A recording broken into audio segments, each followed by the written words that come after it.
Throughout recorded history, mankind has dreamt of building the perfect society, an empire that might somehow satisfy the needs of every man.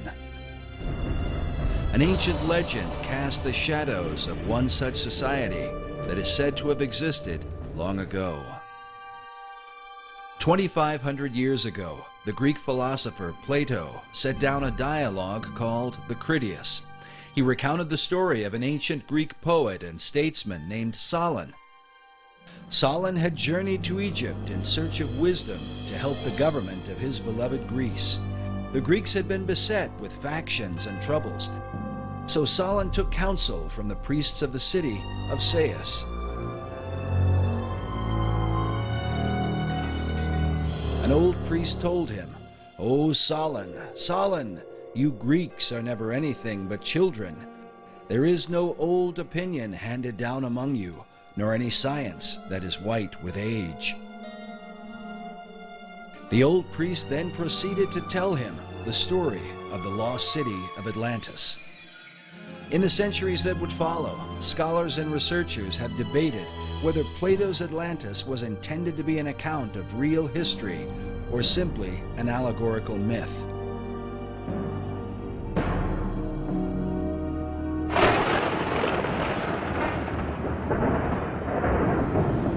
Some even suggest that Atlantis was really the antediluvian world, the wicked society destroyed by the wrath of God in the great flood of Noah. In the 20th century, Plato's account was further supported by Masonic philosopher Manly P. Hall. Hall claimed that Atlantis had once been a vast and mighty empire that extended to the whole world, a philosophic commonwealth of nations that one day was destined to be rebuilt. But who would rebuild it? And exactly who was Manly P. Hall? Manly P. Hall was probably the most highly esteemed occultist and Freemason of the 20th century. He understood the secrets of the ages long before he ever joined the Masons. Was really the foremost authority on the occultist side of Freemasonry, the deep, dark side of Freemasonry, the one that most Masons never ascend to. I can't really think of anybody close to him. Manly P. Hall was one of the leading people within this whole other world that we talk about. Hall authored over 200 books and is said to have given some 8,000 lectures on ancient philosophy.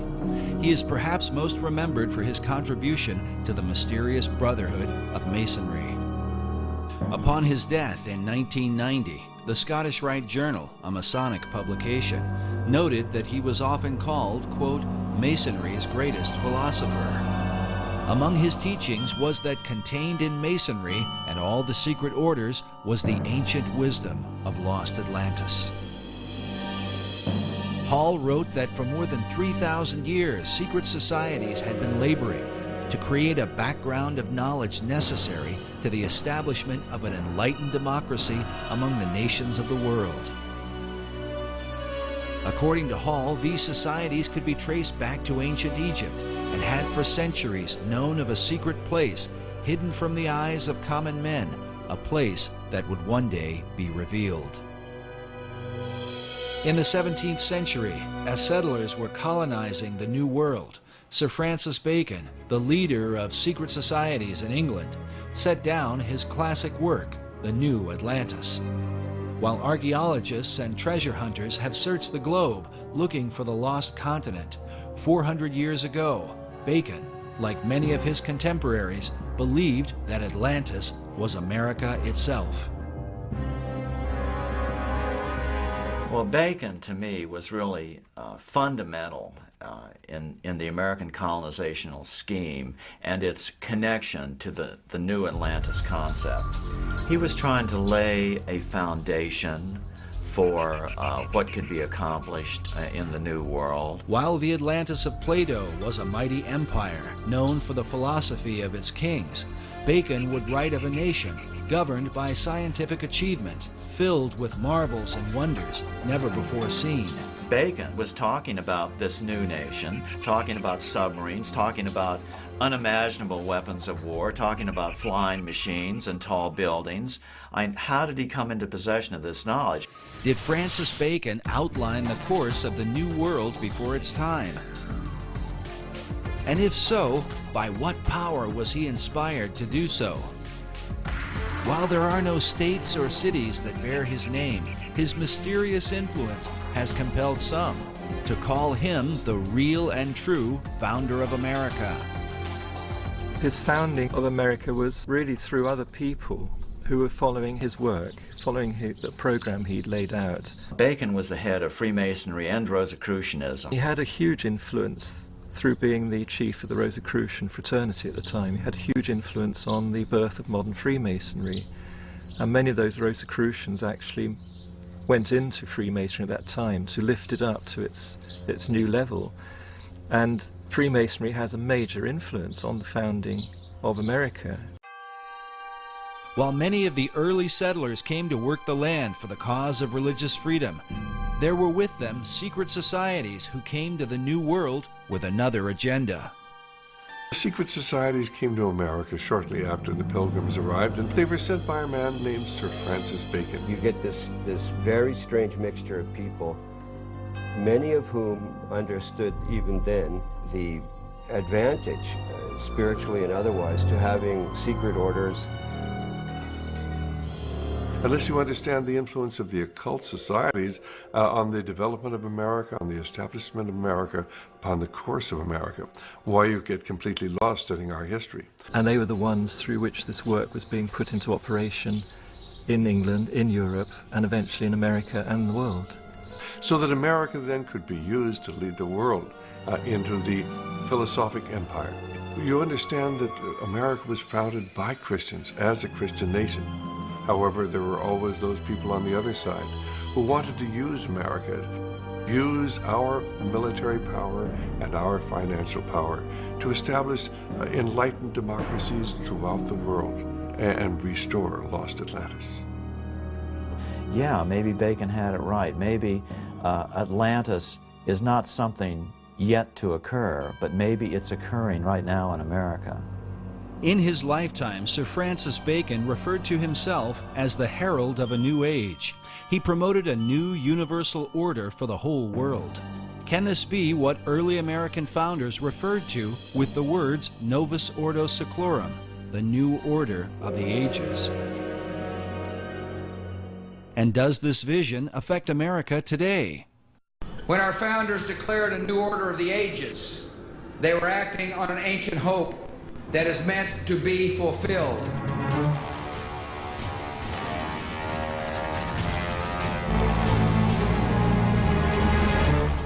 As America marches forward, spreading democracy throughout the globe, is she merely promoting freedom or fulfilling an ancient plan? Is she following a course planned for centuries by men who believe she is chosen for a secret destiny?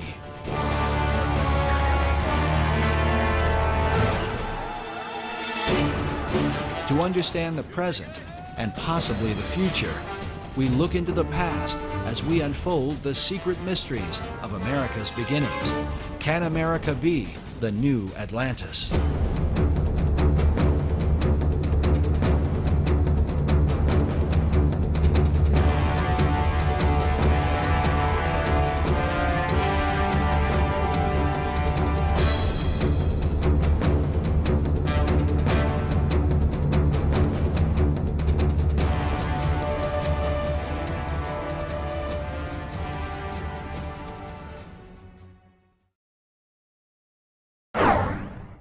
The movie National Treasure revealed to many the role of Freemasons in the founding of America. Often seen as a shadowy organization with hidden agendas, Masonry was portrayed in a positive light. Was this coincidence, or could there have been something behind it? I think there's probably a little something behind it. The Freemasons among our founding fathers left us clues like these: the unfinished pyramid, the all-seeing eye. They're speaking to us through these. Well, the movie National Treasure is probably the first film in many years that has given a positive spin to the Masonic Lodge. And essentially it seems to have been at least partially designed as kind of a propaganda piece for them.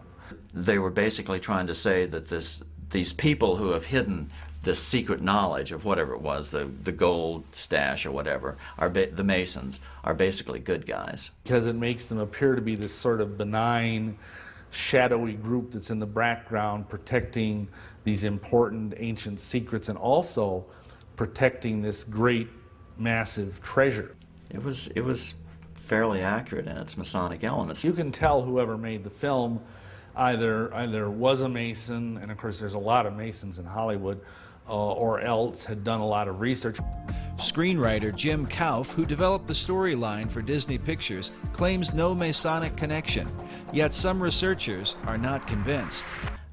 Masons were involved in the writing of that, it seems to me, because then they tried to turn it around and, you know, say that that Freemasonry is a good thing, that it has these hidden secrets deep within it, and that someday will be revealed, and, you know, bring good things to America, etc.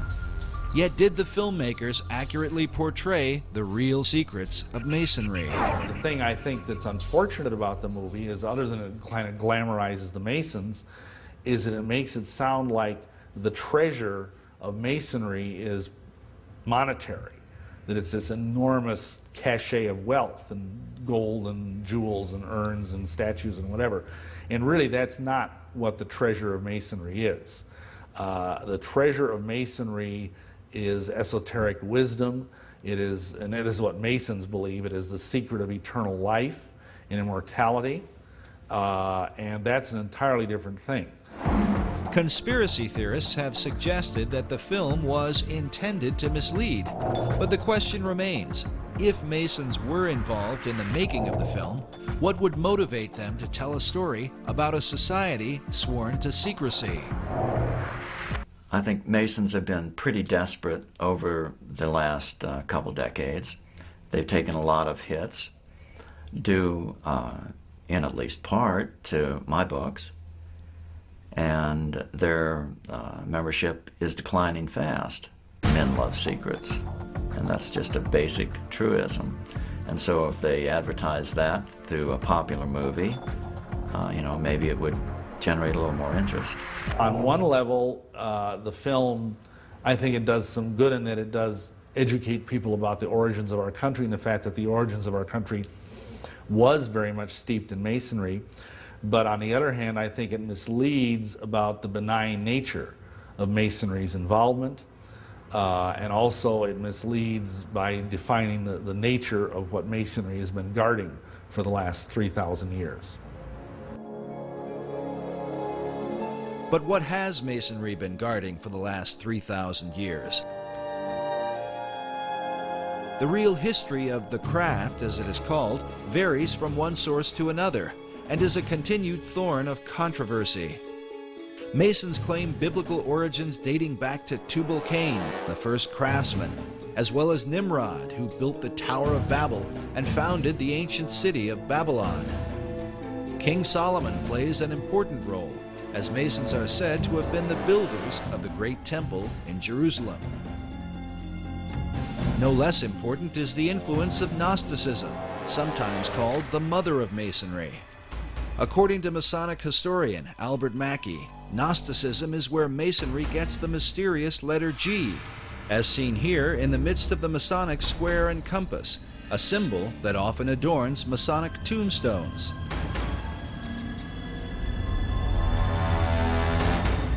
Known for rejecting the biblical Gospels, the Gnostics claimed to be the real Christians, an issue the apostles spoke vehemently against in the New Testament. The Gnostic Gospels have been promoted by writers like Elaine Pagels and celebrities such as Jane Fonda. It was the Gnostic teachings that formed the heart of Dan Brown's blockbuster book, The Da Vinci Code. The Gnostics were known to express a humanistic view of Christ, a view they are said to have exploited for the purpose of justifying their debauchery of women. Hence the tales of Jesus and his alleged relationship with Mary Magdalene, a view often attributed to the Gnostics and repeated in Brown's controversial book.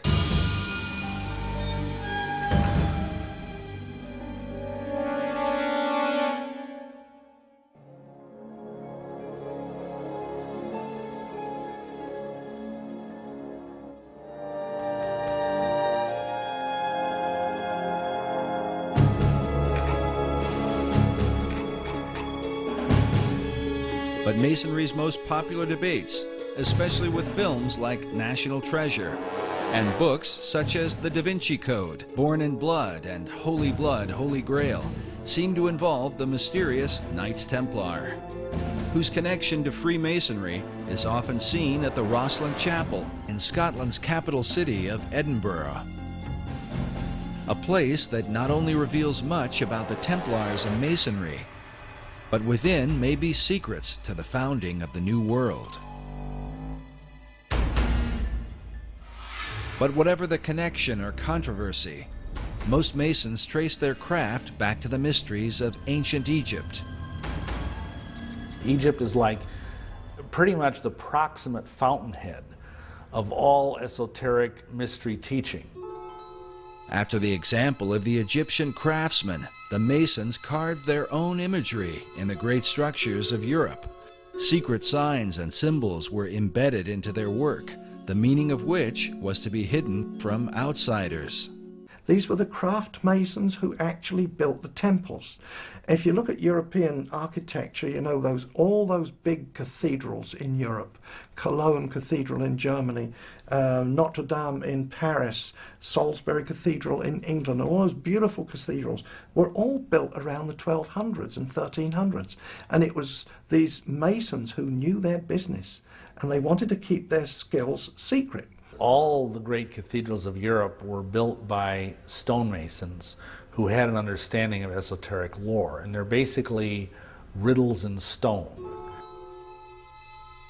When Masons came to America, they practiced their trade in the same way they had in Europe, embedding secret codes within the design and foundation of the American colonies.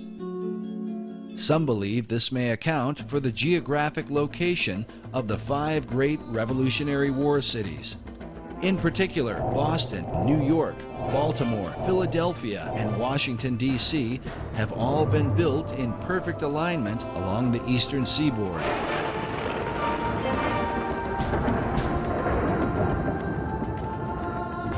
Researcher Jim Allison believes this alignment may be a part of something greater. Let me say this, I think it is very unlikely that the alignment is coincidental. According to Allison, the alignment of cities and ancient sites are part of a series of great circles that encompass the Earth. These circles are supposedly like lines of power upon which significant sites are built. The simplest example, the most obvious example of a great circle, though, is the equator, because it runs around the center of the Earth. It runs due east-west. Meridians of longitude, which run due north-south through the north and south poles, if you extend it all the way around, those are also great circles because they run through the center of the Earth. Allison claims that mystical sites like the pyramids, Easter Island, the Mayan and Aztec cities are all built upon these great circles.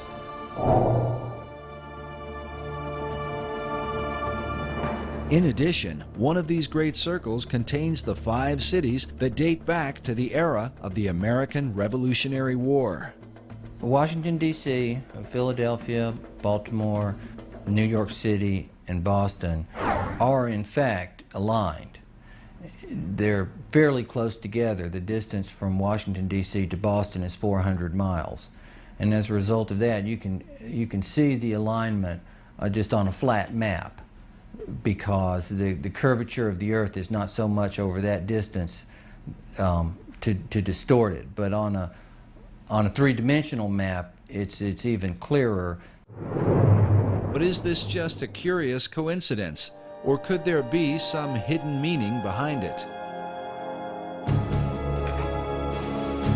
In the 1920s, an Englishman named Alfred Watkins noted a series of straight tracks or lines upon the Earth's surface that seemed to connect the ancient monuments and holy sites around the world. What he found was that in a number of cases, a number of these monuments were aligned in dead straight lines that extended from a few miles to, in some cases, many miles. He coined the term ley lines to describe and to explain these alignments. Watkins believed that there are some type of grid lines that run through the Earth, of lines of energy or magnetism or electromagnetism or some other kind of attraction over the Earth. And that's what he described as ley lines. Watkins believed that the builders of these sites were aware of these lines that ran through the Earth and that they intentionally built these monuments on these lines.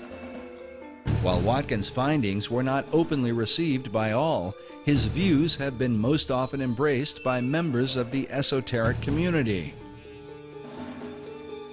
In the occult, there's this concept of ley lines, L-E-Y, which are lines of force that some people say are like the acupuncture points of the Earth.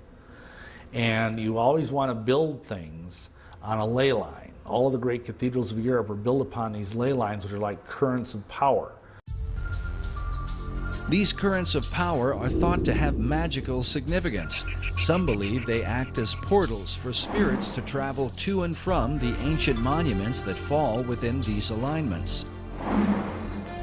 But the question remains, were such power lines important to the builders of early American cities? Were they aligned with a secret purpose in mind? It's very important where the pyramid of Khufu is built, the Great Pyramid. And it's very important where Stonehenge is built. There are several great circles that ancient monuments are aligned with. And in some cases, ancient and modern development is aligned with. Extending the alignment from Boston to the northeast towards Europe, the alignment crosses over the Atlantic and crosses into England and crosses over Stonehenge, which of course is one of the more significant monuments certainly in England and arguably anywhere. Can it be coincidental that the early colonists built these 5 cities in perfect alignment with each other and in perfect alignment with Stonehenge? Allison admits that many of the ancient monuments are aligned on ley lines or great circles within a fraction of 1 degree, a distance that sometimes equals 15 or 20 miles. But in the link between the Old World and the New, there is a 0 deviation between the 5 American cities and England's mysterious Stonehenge. According to Allison, they are perfectly aligned.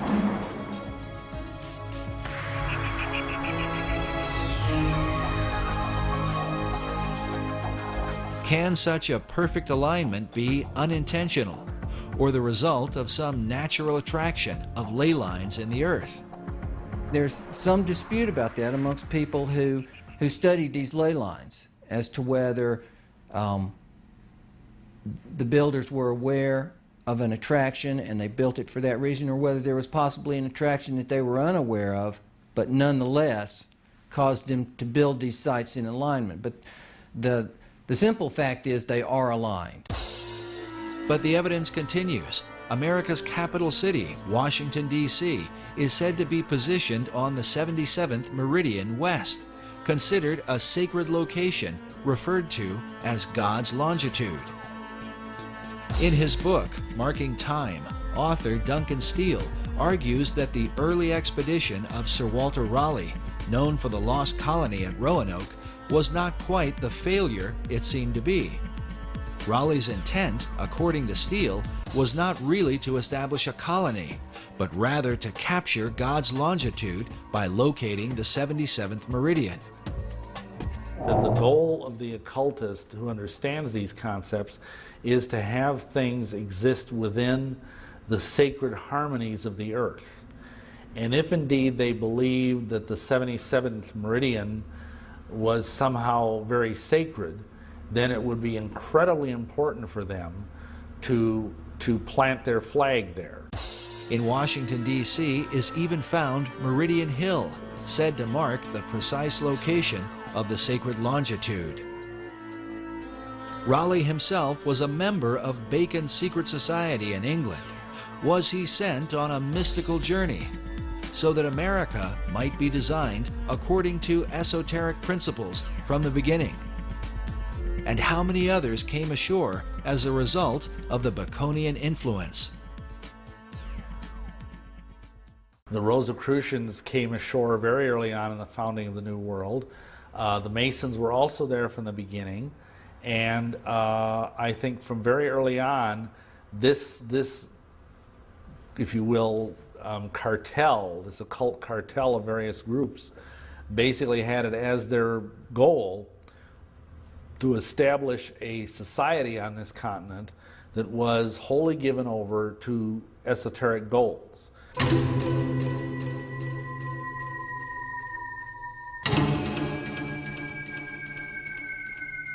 The Rosicrucian Order, with its modern headquarters in San Jose, California, has for centuries been linked to Freemasonry. Well, you have to understand that Freemasonry is simply the modern-day manifestation of the ancient mystery religions. The ideas of Masonry have been around literally for thousands of years. And of course, Rosicrucianism was simply a forerunner of modern-day Masonry. The order takes its name from its primary symbol, the rose and cross. Like Masonry, the Rosicrucians trace their religion to the mysteries of ancient Egypt. Their power base in San Jose centers around an Egyptian museum. There are chapters of the Rosicrucians studying every place across America, and one only has to go up on the internet, and they actually have websites where they recruit people into the Rosicrucian order. People have no idea that these people are even here. Perhaps the reason for their lack of exposure is that they are dwarfed by the chief of all secret societies, the ancient order of Freemasonry. Nevertheless, the Rosicrucians are said to be the first of the secret orders to have opened a door in the New World. The very first that we know of occult beachhead in America was Rosicrucian. I was out on a speaking tour recently, and I had the opportunity to visit the Ephrata Cloister, it's called, in Ephrata, Pennsylvania. And it's where the original Rosicrucian community built its headquarters, right on the east coast of the United States. And that was in the 1600s.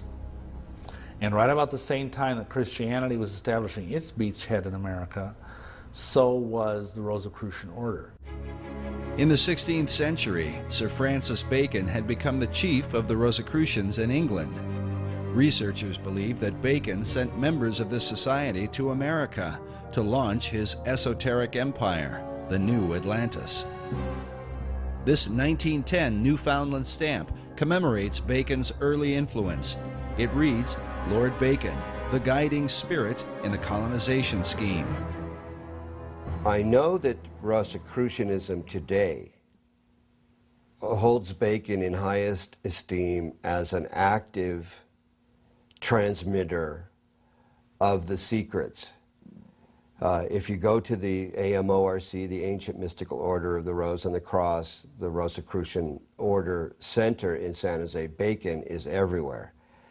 He's a demigod in Rosicrucianism. But Bacon's influence was not confined to Rosicrucianism. He is considered by some to have been the first to formalize the mystery teachings into a system now recognized as modern Masonry. So Freemasonry up to that point had been very, very much involved with just the craft of building buildings. It had been a guild in this country, and each country had their own type of Masonry or Freemasonry. There was no sense of it being a worldwide fraternity where religious belief or race did not matter. Before that, it had been very racial and very religious, but Bacon turned it into a truly international society. This international society would also come to the New World. And while Bacon's Rosicrucians would maintain a position of careful anonymity, the Order of Masonry would stretch its hands in America to the very heights of power. Nowhere is the Masonic presence more clearly seen than in the design of America's capital city, Washington, D.C.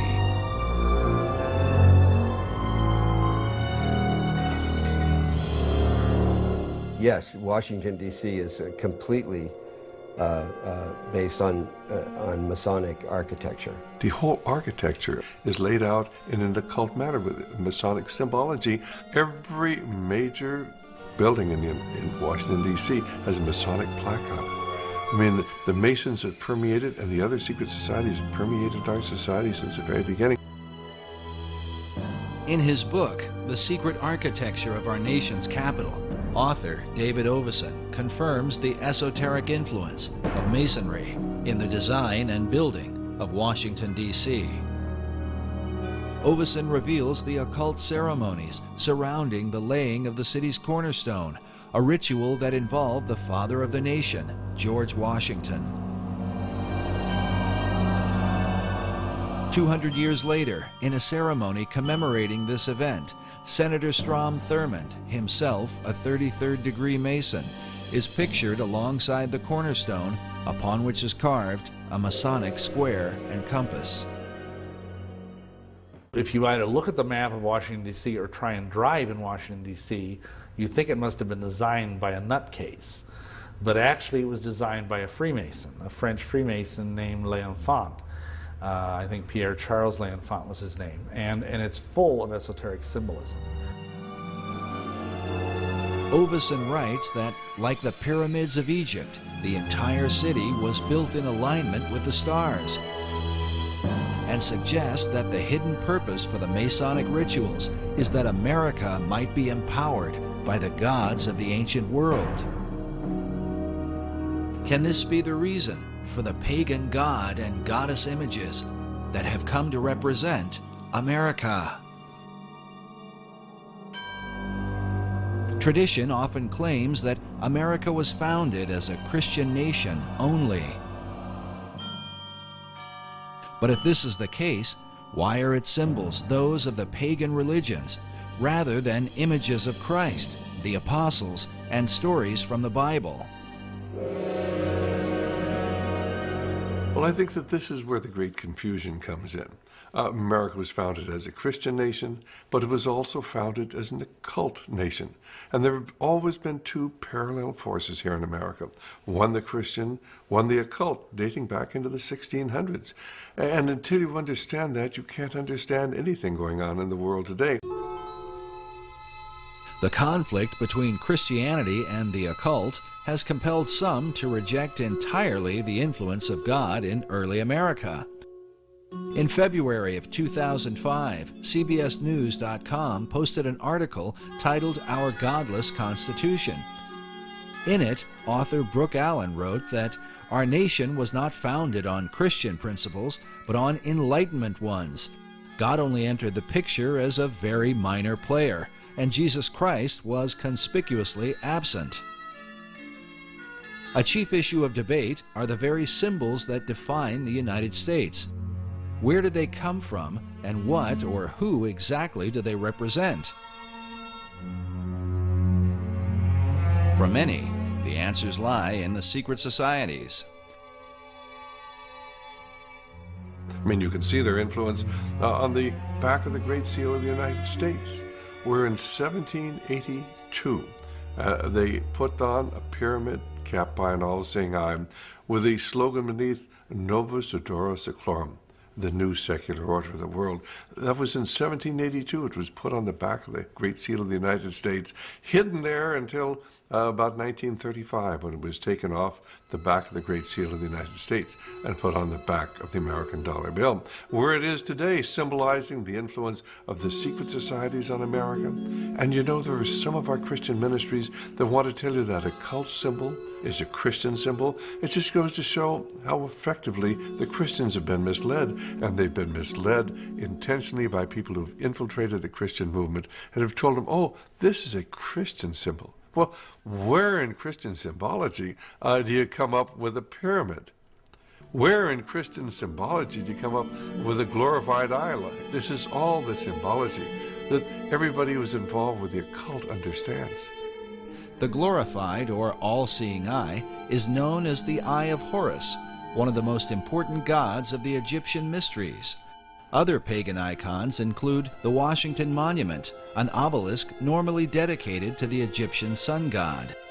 Meanwhile, the idea for the Statue of Liberty was taken from the Colossus of Rhodes, one of the 7 wonders of the ancient world, and combined with the imagery of the goddess of ancient Babylon, Queen Semiramis. But what do these esoteric elements tell us about the founding fathers of America? Who were they, and what was the light by which they saw the world and themselves in it? The majority of the people who were in the founding fathers were either deists, or else they were free thinkers, or they were Rosicrucians, or they were Masons, or they were all of the above. But the issue is not black and white. Researchers are careful to point out the God-fearing nature of early Americans. If we take the founding of America as the time when the Puritans came over, if that's the time that was taken, and the landing of the Pilgrims, you remember, and that date there, if that was taken as the founding of America, there was no question. These are solid Christians, out, and they were looking for freedom. They did not want to be persecuted by either the church in England, which was the Anglican church, so the Puritans would have been persecuted as dissenters.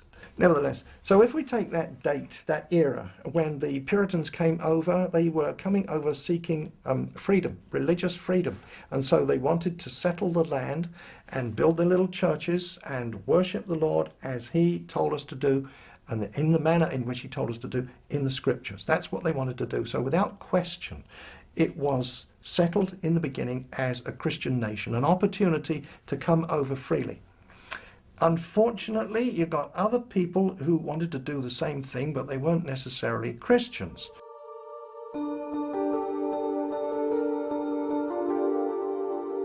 By far, the chief source of contention is the involvement of the Founding Fathers with secret societies, namely Freemasonry.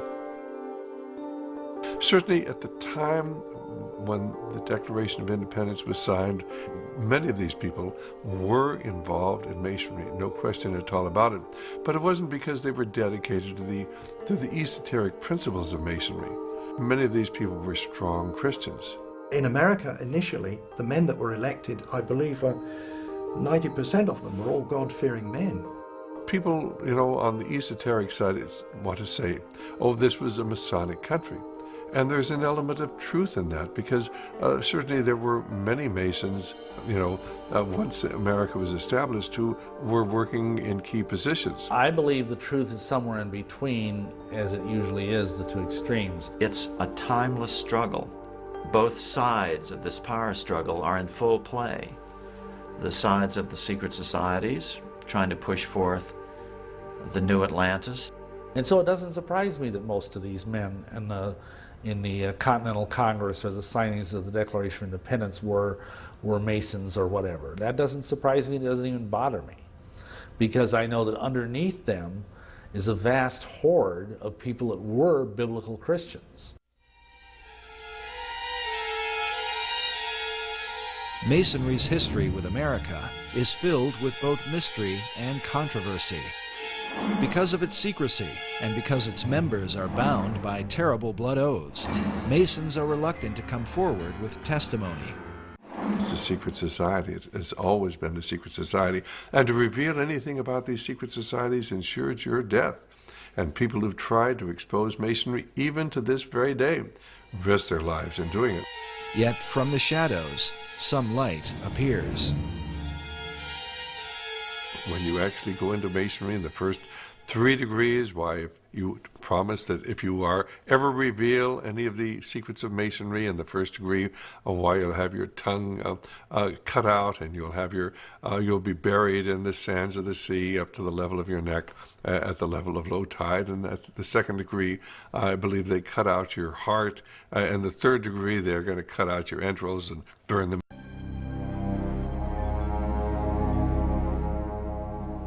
In the 19th century, a man named Captain William Morgan was murdered by a group of Masons who were bound by such blood oaths.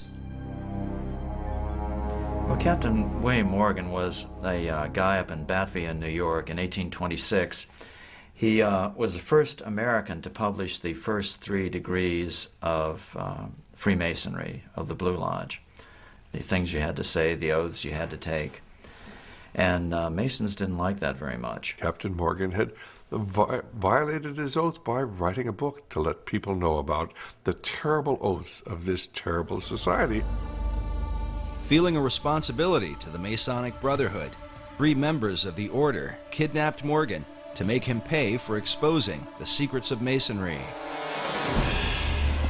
Hey,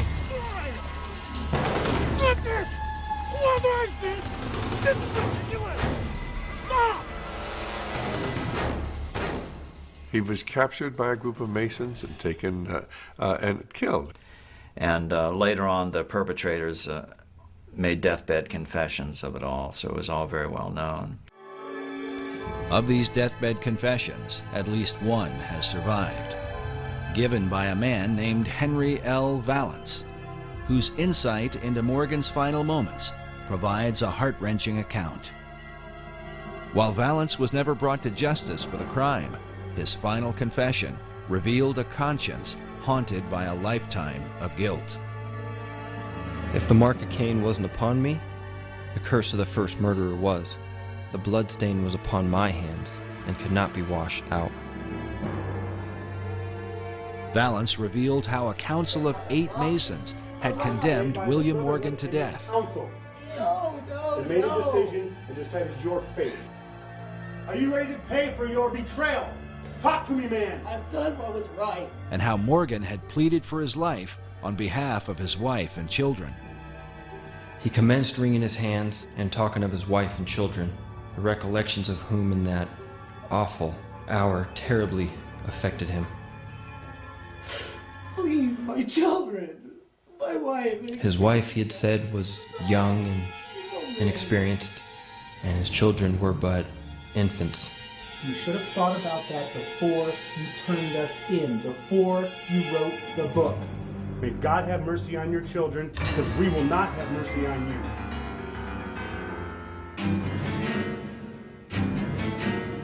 Despite Morgan's plea for mercy, Valance and his fellow Masons were determined to carry out their grim task.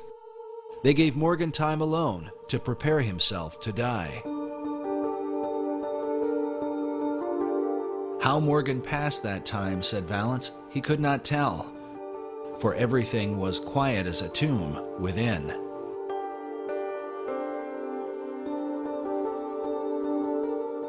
When they returned, they bound his hands and led him away to the awful fate they had prepared for him. The story was he was actually drowned after being mistreated horribly for a period of time. Well, when the word of this got out, and people began to realize this dangerous influence of Masonry within our society, why the membership of the organization fell off dramatically. As one investigator put it, as one writer put it, Freemasonry, which was rampant throughout the country at that time, almost dried up overnight.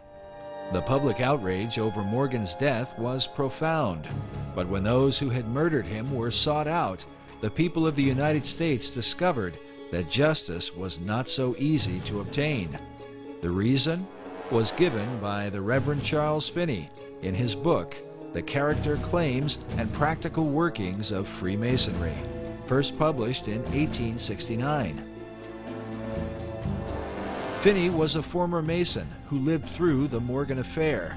He claimed that justice in the case was impossible because nearly all the civil offices in the country were in the hands of Freemasons. According to Finney, even the newspapers of the day were completely under their control. Finney writes that it was found that they could do nothing with the courts, with the sheriffs, with the eyewitnesses, or with the jurors, and all their efforts were for a time entirely impotent. So this turned into a big brouhaha. It was a big Masonic scandal because it was all known. The Morgan incident became an issue of national importance, not simply because a man was murdered, but more importantly, Americans began to realize that their supposedly democratic country was being secretly controlled by the Masonic Brotherhood. And this led even to separate political parties, anti-Masonic political parties being formed, and they were even called the Anti-Masonic Party. They ran candidates for president and they were significant parties. They weren't just minority parties, so it was a really big deal. The Anti-Masonic Party was the first third party in American politics and eventually became the Whig Party, which is more widely recognized. The party itself was led by former President John Quincy Adams, who wrote a collection of letters and essays against Freemasonry. How can you have a free society when you have people who belong to these secret societies and have sworn these terrible blood oaths? You can't have a free society. And that's what John Quincy Adams was writing about. Adams wrote, "I do conscientiously and sincerely believe that the order of Freemasonry, if not the greatest, is one of the greatest moral and political evils." As a result of the Morgan incident, a series of official investigations took place. In 1829, a New York State Senate committee published its findings on Masonry, stating that its members were found in almost every place where power is of any importance. 5 years later, in 1834, a joint committee in Massachusetts reported that Masonry was, quote, "a distinct independent government within our own government and beyond the control of the laws of the land by means of its secrecy." Well, the influence of Masonry has always been here since those days. And of course, within 15 or 20 years, why the membership of Masonry had reconstituted itself. It said they got down to only about 5,000 members there when Masonry was really exposed. But people soon forgot about the terrible things that had happened. And the fact that if you were a Mason, they really would kill you. Most people look upon Masonry as simply a fraternity, and these oaths have no meaning. But tragically, they do. A monument was erected in Batavia, New York, and remains to this day, in remembrance of what happened to William Morgan. The inscription on its base reads, "To the memory of William Morgan, a native of Virginia, a captain in the War of 1812, a respectable citizen of Batavia, and a martyr to the freedom of writing, printing, and speaking the truth. He was abducted from near this spot in the year 1826 by Freemasons and murdered for revealing the secrets of their order." The monument goes on to tell the reader where they can find the historical records that document the Morgan account.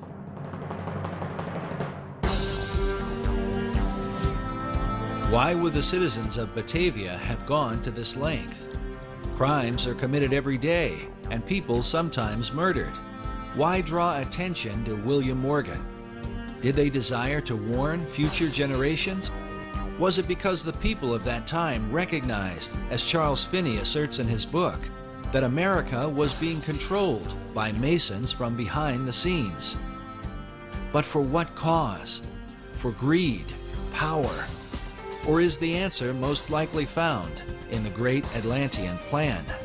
In order to bring forth the destiny of America and lead mankind into the vision of Plato and Sir Francis Bacon, the secret societies would have to control the new world, and in time, subdue the old.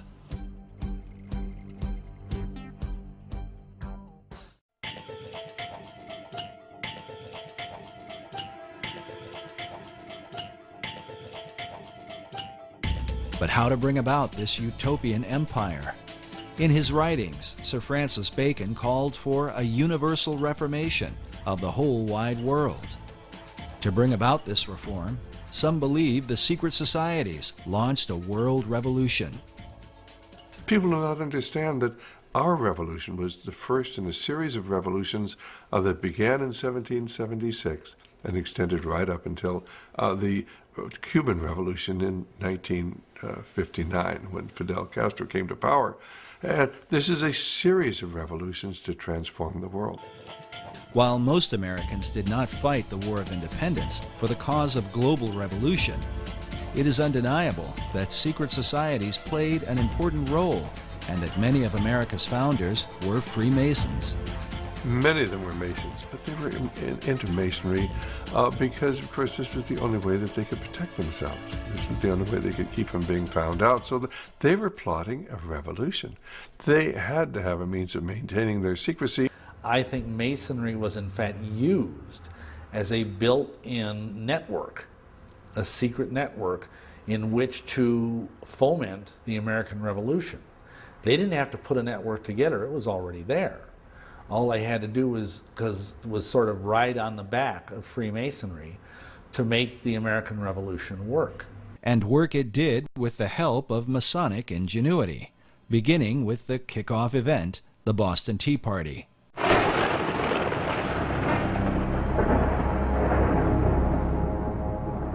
And what was the Boston Tea Party? Who was behind that? Who were the raiders of the English tea ship? Admittedly, at this point, it was the Masonic Lodge in Boston. They were all Masons. It was the Masons wanting to implement this revolution. The leader of the men who dressed up like Indians and threw the tea into Boston Harbor was the legendary Paul Revere, whose famous ride would alert Americans that the British were coming. Pictured here with a teapot commemorating his rebellion, Paul Revere was a prominent member of the Masonic Order. George Washington, known as the father of our country, along with many of his generals, were also Masons. Yet Washington's involvement with Masonry is hotly debated. Our information is that he did not do anything with the Masonic Lodge for the last 30 years of his life. The debate centers around a letter written by George Washington to the Reverend G.W. Schneider on September 25, 1798, just 15 months before Washington's death. In the letter, Washington says specifically, "I must correct an error you have run into of my presiding over the English lodges in this country. The fact is, I preside over none, nor have I been in one more than once or twice within the last 30 years. And in Washington's case, I defend him by saying the Masons are very secretive. When they approach a man to be a member of their organization, they will not and cannot tell him what it's all about. But what they can do is to say, well, you see, there were all these famous people. They were Freemasons, and they can name off the kings. And today, of course, they can name off Washington. And so the candidate will then argue to himself, well, who am I? I'm just a little guy, you know, or I might be a senator, but nevertheless, who am I compared with these? If it was good enough for them, surely it's good enough for me. If it's secret, it's going to be a good thing. So they get in, and they're not told the whole story. They're not told in the first, second, or even third degree. They're not told the whole story, but little by little, as they acquire more knowledge and as they are deemed to be faithful to the cause, they are told more. And that's just how they get the people in.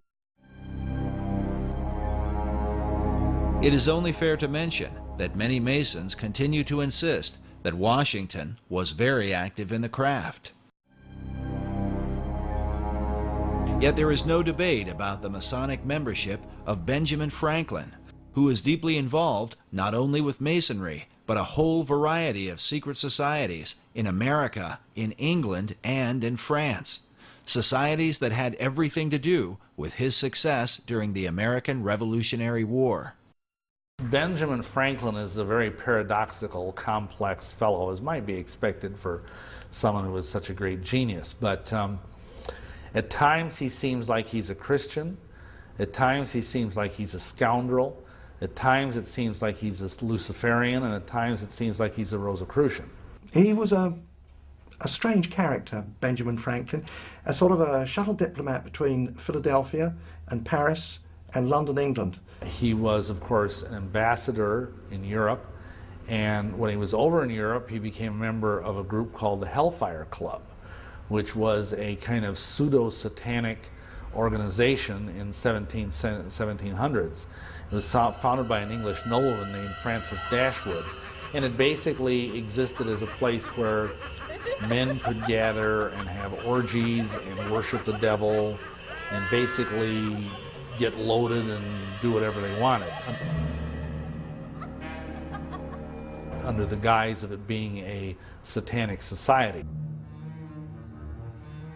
The Hellfire Club was a part of the so-called gentlemen's clubs of 17th and 18th century England. While the debauched behavior of these groups was initially tolerated, once they began to dabble in satanic rituals, they were forced to go underground, literally. Hellfire Club, as a matter of fact, I used to live quite near that place. It's on the west side of London, at a place called West Wickham. It's a hill. It's a chalk hill, now of course covered in grass, and on the top of that chalk hill is a church. On the top of the church there's a golden ball. There's a cross on top of that. Now that's a Christian church, but inside the hill is a cave. Often those chalk hills, they do have caves inside them. It's the way they're formed. And in the cave there, they would gather together. Now, I don't say that it was the church, the occupants of the church that gathered there, but whether they knew it or not, the Hellfire Club would hold their meetings once a month underneath the church. And Benjamin Franklin would go and visit that at the times when he came to visit England, yeah. He was very much apparently into some of the ideas of the esoteric movement of his day. A book on witchcraft, magic, and the supernatural claims that Benjamin Franklin often came to Sir Francis Dashwood for information on the occult. Dashwood himself was said to be a Rosicrucian and leading member of the secret orders. In this portrait, we see a young Francis Dashwood with his hand posed in a fist-like position. In Masonry, this hand signal is known as the lion's paw and is used in Masonic ritual. Among Satanists, however, this same gesture is said to be called the devil's claw. While it cannot be said how deeply involved Franklin was with the occult, the Hellfire focus on drinking and debauching women would certainly have agreed with his character. He was very famous for being a ladies' man. He was very much a playboy, which of course would be contrary to being a devout Christian. The Hellfire Club had great disdain for Christianity. In fact, they did not call themselves Hellfire, but rather the monks of Medmenham Abbey. Such parody was the influence of a French priest named Francois Rabelais, condemned as a heretic for writing a series of perverse comedies called Gargantua and Pantagruel. In them, Rabelais mocked religion, glorified immorality, and defended man's right to pursue without restraint the desires of his own will. Adopting his philosophy, the Hellfire motto was, "Do what thou wilt shall be the whole of the law." Could this have been what attracted Franklin to the group? An opportunity to escape the puritanical tendencies of America, while in England to pursue lusty desires that would have been openly condemned by his fellow countrymen, at least at that time. But more than a century later, the Hellfire motto would be adopted by British occultist Aleister Crowley, who was often called the wickedest man in the world. Like Francis Dashwood and the Hellfire members, Crowley took part in satanic rituals, most famously at his Abbey Thelema in Sicily, a name taken from Francois Rabelais' anti-Christian parodies. Crowley's hatred for Christianity was so intense he often referred to himself as the Beast of the Apocalypse from the Book of Revelation. He was a Freemason and a Rosicrucian who made Do What Thou Wilt famous through the 20th century, with followers like L. Ron Hubbard, the founder of Scientology, Harvard professor and drug guru Timothy Leary, and even Beatles founder John Lennon. Crowley is often credited with sparking the 1960s cultural revolution, the do-your-own-thing mentality dedicated to sex, drugs, and rock and roll. What could be called the modern legacy of men like Franklin, Dashwood, and the Hellfire Club.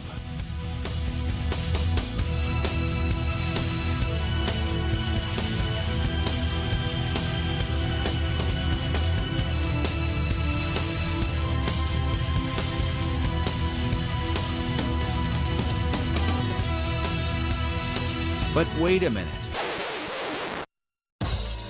Obviously, it cannot be said that Franklin's involvement with the Hellfire Club is to be fully equated with the often crazed activities of a man like Crowley or even Timothy Leary. Still, one must wonder what Franklin was doing with a group of immoral aristocrats who dabbled in devil worship, even if they were just kidding around, as some have suggested. Is it likely that this legendary founder of America, the man who discovered electricity, invented the bifocals, and co-authored the Declaration of Independence, simply spent his time in England getting drunk and seducing women? Franklin was known to be a crafty fellow. Could his dealings with Dashwood and the Hellfire Club have somehow been a part of a greater agenda? After all, Sir Francis Dashwood was no ordinary drunken rake.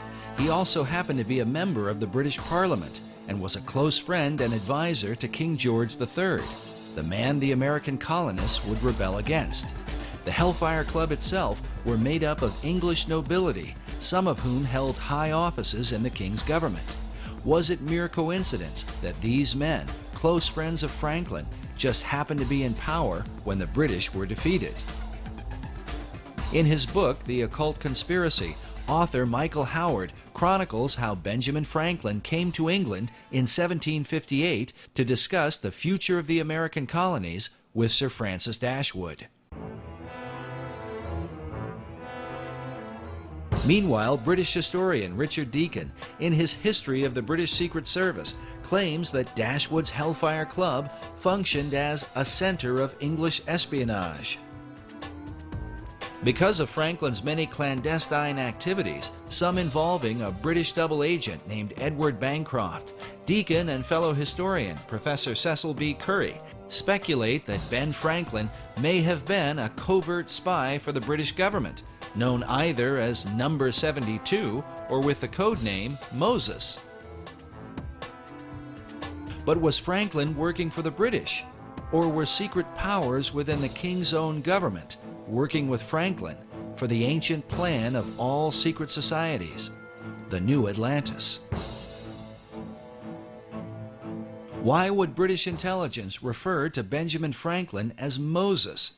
Normally, enemies are given names like Carlos the Jackal or the Butcher of Baghdad. But Moses? Was the name itself a kind of cipher or secret code?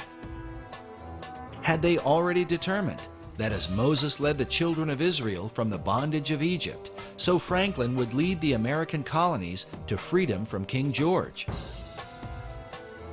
Could this be why Benjamin Franklin's initial design for the Great Seal of the United States was that of Moses, standing on the shoreline of the Red Sea as the waters destroyed Pharaoh and his army, with the motto, "Rebellion to tyrants is obedience to God"? Coincidence? Maybe. Yet in his book, America's Secret Destiny, author Robert Hieronymus, whose doctrinal thesis on the reverse of the Great Seal has been used by the White House, the State Department, and the Department of the Interior, makes the comment that Franklin's design for the seal represented, quote, how he viewed America's birth and destiny.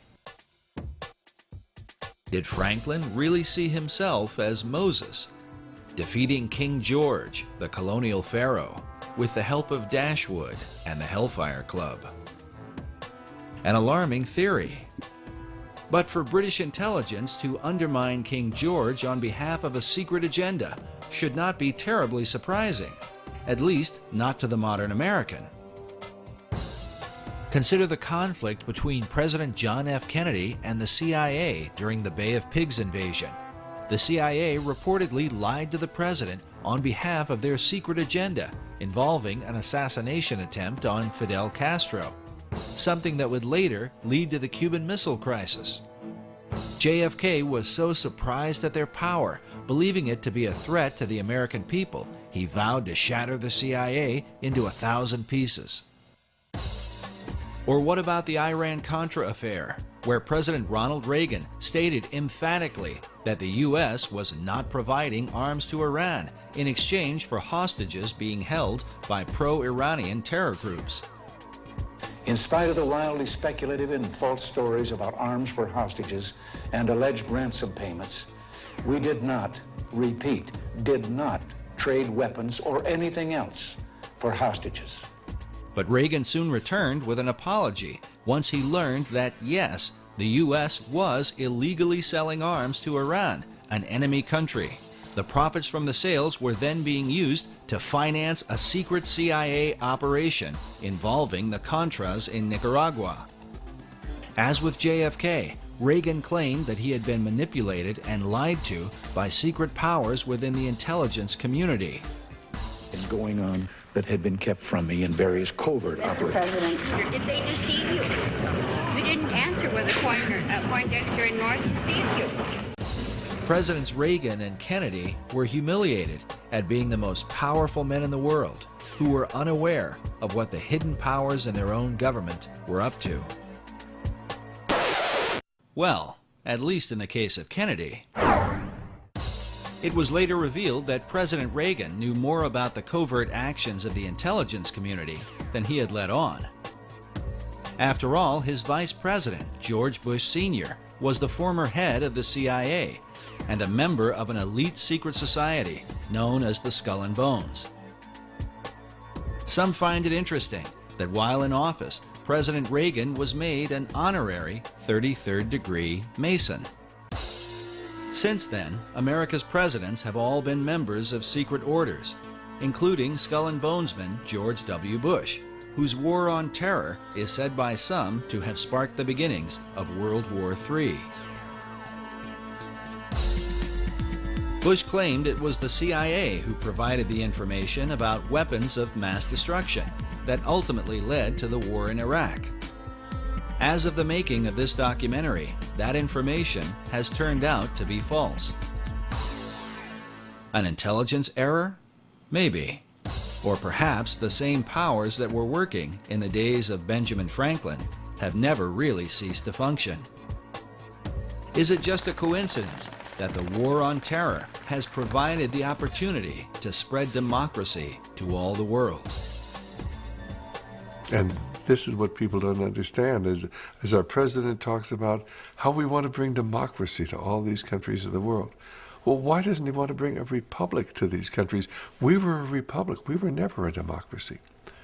It is only the people from the mystery religions and the secret societies who are pushing this idea of world democracy, or this combination of enlightened nations, enlightened democracies to rule the world. As incredible as it may seem, there are really people who believe that. They're working full-time to accomplish that goal. And until you understand that they are the primary force behind the wars of this last century and World War III, which we are entering into today, unless they understand that the whole idea is to create this reestablishment of what they believe is lost Atlantis, this wonderful utopian society that they believe existed eons ago. Anybody who studied the history of America knows we were not established as a democracy. Our founding fathers didn't believe in democracy. They wanted a republic, a government of law, not the democracy, which is what the secret societies have been working for well over 3,000 years.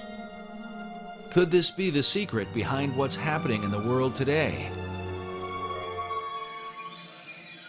And was this the underlying motive in the war for American independence? To wrestle the new world from the power of the old, that it might in time be used to bring forth the great Atlantean plan, envisioned by Sir Francis Bacon. Benjamin Franklin certainly knew the works of Francis Bacon and all the ethics and things that he was trying to establish. Bacon was a man that Benjamin Franklin had much in common with. Both men were the leading scientists of their time. Both men were involved in printing, and both men published works that helped to transform the people of their generation. Both men developed their own system of ciphers and secret codes, which they used for intelligence purposes during wartime. And both men were deeply involved in the Masonic and Rosicrucian movements of their day. Franklin was a member of Masonic and secret orders in America, in England, and in France, the three countries involved in the American Revolution.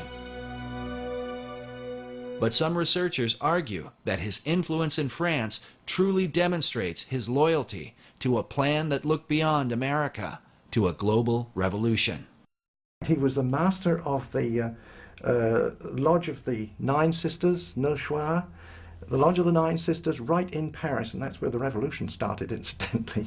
So he was lodge master there every time he visited the place. He, as so many young people, very intelligent people, really believed that man could create a better society without being totally reliant upon God. And of course, we know that eventually he went to France, and when he was in France as the American ambassador to France, he was instrumental in pushing these ideas that led to the French Revolution. Franklin went to France to convince King Louis XVI to finance the American Revolution. But in the process, Franklin was preaching radical ideas that would later on inspire the French to overthrow Louis, the very monarch who had helped to pay for the founding of America. Americans desperately needed money to fight the War of Independence because, according to Franklin, England had ruined their economy to keep America from becoming too prosperous. When he was ambassador to England, the Bank of England said, how come America, the representatives of the Bank of England said, how come America is getting so rich? And Franklin, in his autobiography, recounts the story. He said, well, that's easy. In America, we create our own money and we owe no interest to pay to no one. So the Bank of England said, oh, that's very interesting. So they immediately had passed through Parliament the Currency Act of 1764. And what did the Currency Act do? It outlawed the creation of America's own money and put America on the gold standard, made Americans pay their taxes in gold or silver coin, which of course was very scarce in the American colonies in those days. So what was the result? It immediately plunged America into a deep depression. Franklin says that this depression, and everyone in America was well aware of what the depression, who caused the depression, why it was caused, just because England outlawed America just simply printing its own money, and that it was this Currency Act of 1764 that was really the root cause of the American Revolution, because it caused so much unemployment and a terrible economic upheaval. And Franklin's quote is, we could have endured a little tax on tea and other matters, but it was England's taking away our ability to create our own currency that was really the root cause of the revolution. And so King Louis supported the American cause through financial aid and the use of troops. But some years later, many of the French soldiers who fought for America would return to France to fight the French Revolution. Among their leaders would be an American hero, the Marquis de Lafayette, who served alongside George Washington. Lafayette was also a Freemason and close acquaintance of Benjamin Franklin, the man who seemed to be the friend of nearly all the revolutionaries of the day. It was Benjamin Franklin who initiated Voltaire himself in 1778. He could then brag and say, oh, Voltaire was a Mason. Oh, people would say, if it's good enough for him, it must be good enough for me. I don't know what it's all about, but it sounds like a good thing. While the writings of Voltaire inspired the French revolutionaries, Americans were compelled by another of Franklin's close friends, Thomas Paine. Thomas Paine was a member of the Lunar Society. Benjamin Franklin would go and meet with them, yeah. Anyway, he recognized in Thomas Paine that the fellow was, he was pretty good at writing. And so he brought him back with him to Philadelphia. And he wrote the pamphlets that started the revolution in America. It was a little booklet called Common Sense. Thomas Paine wrote that, and it was kind of inciting people to war against King George III. With the help of Paine and his fellow Masons, Franklin worked to create the revolutionary mentality among the colonies. Yes, Franklin developed the concept of the virtuous revolution. The thought of revolting against a monarch amongst European people was absolutely anathema. It went totally against the European mindset of the divine right of kings, where government is of God, kings are appointed by God, and so the virtuous revolution was something really different. But not all Masons went along with Franklin's ideas. like the man known as the Great American Trader, Benedict Arnold, also a Mason who chose to side with the British during the war. Nevertheless, for good or for ill, Masonry was clearly at the helm of the War of Independence. It seems ironic, however, that American Masonry today owes its allegiance to the very country it rebelled against. Modern Masons trace their official beginning to the United Grand Lodge of England, founded in 1717. The official start of modern Masonry is in 1717 in the Apple Tree Tavern in London, where the first Grand Lodge of England was convened. And that's called the Mother Lodge, because essentially all English-speaking lodges precipitate out of that. And for example, all American lodges, all the different Grand Lodges of the different states, all ultimately owe their allegiance and their warrant to the Grand Lodge of England. Yet prior to the formation of the Grand Lodge, the seeds of modern Masonry had already been sown through the work of Francis Bacon. Francis Bacon established the Masonic organization, that whole body that was established by Francis Bacon. The ethical programs that were inherent within that, he was responsible for all those. His philosophy, his ethics, his literature that he was responsible for would certainly be known to Benjamin Franklin. Was Franklin following Bacon's plan? Was it mere coincidence that he was a chief catalyst in the launching of the American Revolution? Or that his influence would also bring about the revolution in France? Masonic philosopher Manly P. Hall wrote that not only were many American founders Masons, but they received aid from a secret and august body existing in Europe, which helped them to establish this country for a peculiar and particular purpose, known only to the initiated few. Hall further suggests that Benjamin Franklin was among those few. In his book, The Secret Destiny of America, Hall writes of Franklin's involvement with the plan of Francis Bacon. In Chapter 13, titled Bacon's Secret Society Set Up in America, Hall features an illustration showing the eastern seaboard with Benjamin Franklin overseeing it, while beside him is the shadow of Bacon. Hall claims that Franklin spoke for the secret societies and that most of the men who worked with him in the early days of the American Revolution were also members. He says, quote, "The plan was working out. The new Atlantis was coming into being in accordance with the program laid down by Francis Bacon." To those who have studied him, Sir Francis Bacon is one of the most enigmatic figures in world history. Baconian societies have existed for centuries since his death in 1626. All of them credit Bacon with the great advancements of the New World. Bacon is such an interesting character, such a complex character. He was right at the center of the storm politically. He even claimed in one of his writings that he was in possession of all knowledge. You can't say that he was ignorant of the Christian concept. He obviously had some concept of Christianity and speaks of the Lord Jesus Christ, and yet he's a proponent of the New Atlantis concept. Just a very complicated character. Bacon is known as the father of modern science and the grandfather of the English Enlightenment. The phrase, "knowledge is power," is often attributed to him and represents his philosophy, that through knowledge or science, mankind could transform himself and the world into its highest state of enlightenment.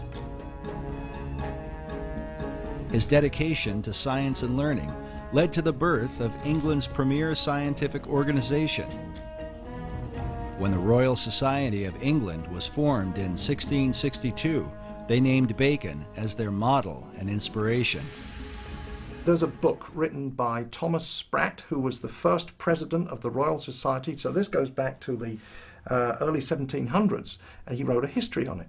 And he acknowledged there that Francis Bacon was the originator of the idea.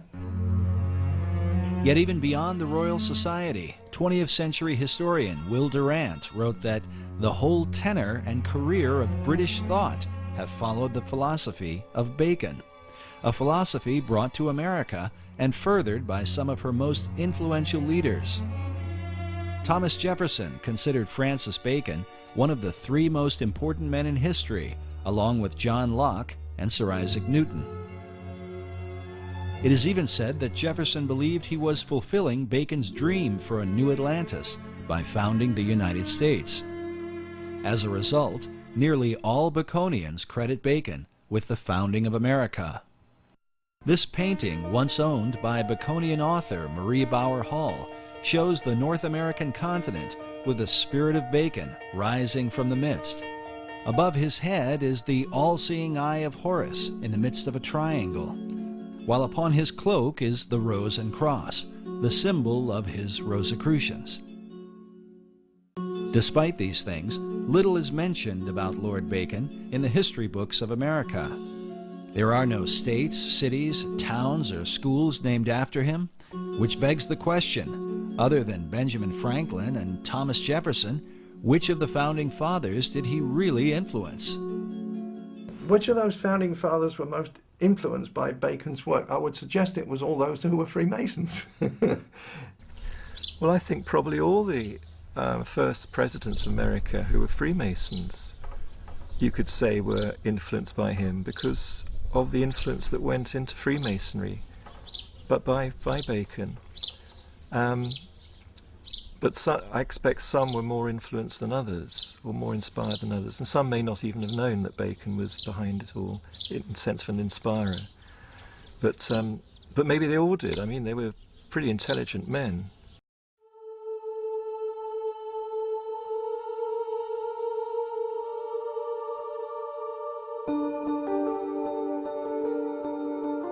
Bacon is considered by some to be the first Grand Master of modern Freemasonry. While the craft would not be officially established until after his death, it was Bacon who mapped out the plan for the ultimate aim of Masonry and all secret societies, the establishment of a new Atlantis.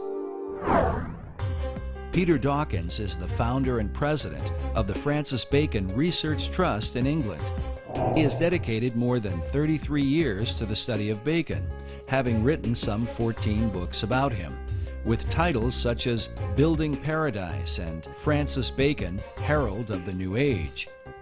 My research into the life and work of Francis Bacon and all those connected with him, which also takes me back into the wisdom traditions, which I'm very interested in, and into also things like the founding of America, the spread of modern science, and many other fascinating subjects. It's like a gateway into a huge wealth of information and knowledge for today. Dawkins' work is supported by the Pro-Grand Master of English Masonry, the Marquis de Northampton. The Grand Master in England is Prince Edward, the Duke of Kent. Because he is a member of the royal family, Masonry allows Prince Edward to appoint someone to act in his place. As such, the Pro-Grand Master, Lord Northampton, is the acting head of all British Freemasonry. While he declined to be interviewed for this documentary, in his correspondence with our producer, he made it clear that he supports Dawkins' research and considers him an expert on Sir Francis Bacon. This is significant because the Northampton legacy dates back to the time of Bacon and Queen Elizabeth I. Today, Lord Northampton holds authority over Canonbury Tower, where Francis Bacon lived in his lifetime and where he is said to have met with his secret societies. It's a fascinating building, and quite a lot of it's still left. It was once a big mansion house, and there's one wing of it left, and also a tower, which was at the end of another wing, which has disappeared. And this tower is known as Canonbury Tower. And the whole mansion itself was was enlarged and decorated by a man called Sir John Spencer in Queen Elizabeth's time, and he'd had a year as Lord Mayor. He was quite an important guy in the City of London, and very, very wealthy merchant. And he had a home in London itself, and he also had Canonbury Mansion as his country home, because then it was in the country. You know, now it's just surrounded by London, you know, part of London, but then it was in the country, up on a hill, and a wonderful place to go to get the country air and good for your health. And Sir John Spencer was clearly involved with Freemasonry and the early Rosicrucian group, and he embellished all the rooms of the house with special carvings on the oak panelling, which have Masonic and Rosicrucian themes.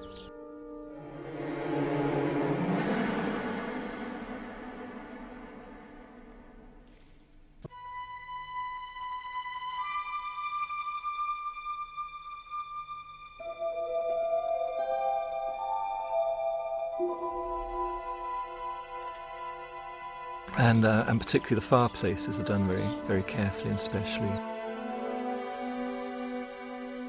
But the Compton and Spencer rooms still have the original carved panelling in, and the carved fireplaces, full of Masonic and Rosicrucian themes. That was done by Sir John Spencer, and the carvings are dated around about 1598 to 1601, that period. Well, eventually the house was taken over by Francis Bacon when he was made Lord Keeper of the Great Seal and then Lord Chancellor, and he rented the house for the rest of his life. And it's during this time that what's called the Invisible College was founded, and many other things were done, and he's known to have carried out scientific experiments there. And it's quite clear too that the house was the perfect meeting place for his Rosicrucian group. You know, it was a headquarters outside London. It was private in those days. It could be well protected out of prying eyes. This labor of pursuing knowledge in secret represents Bacon's belief and method of working. In his New Atlantis, he wrote of a society that observed all things, but was known by no one.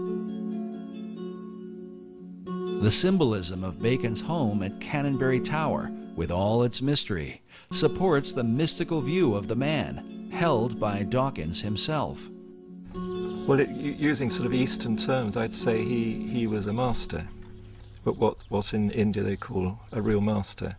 But he was here in Europe, in the UK, or in England at that time, and he was just an extraordinary being. I actually think that he was the one that Paracelsus made the prophecy about, called Elias the Artist, referring to Elijah. And in tradition, Elijah is said to come again and again to prepare people for the coming of the Messiah, or coming of the Christ, which has many different interpretations. And Bacon himself called himself the herald of the New Age, which is the title of Elijah. The question posed by critics of Baconian theology is, what Christ did Bacon come to herald?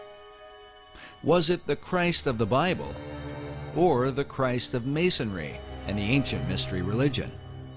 In the ancient mysteries, a trinity is also recognized and is represented by a symbol that is little talked about, but one that some believe stands at the heart of all the Masonic tradition. It is known as the 47th proposition of Euclid, or the Pythagorean theorem. Manly P. Hall illustrates and explains the occult symbolism of this theorem in his book, The Secret Teachings of All Ages. According to Hall, the right triangle represents this trinity. The perpendicular side symbolizes the masculine, or divine father, while the base represents the feminine, or divine mother.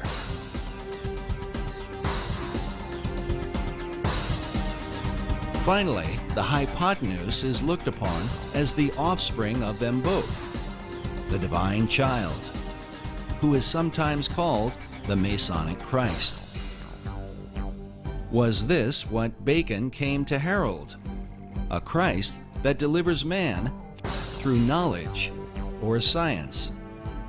According to Peter Dawkins, Bacon's desire was to deliver mankind from the fall he had suffered in the Garden of Eden, to restore him to paradise through what he called the 6 days' work. So he always believed that as man was made in the image of God, as the Bible says, therefore we should imitate what God does. All his work imitates what he's learnt from the Bible and from the interpretations of the Bible.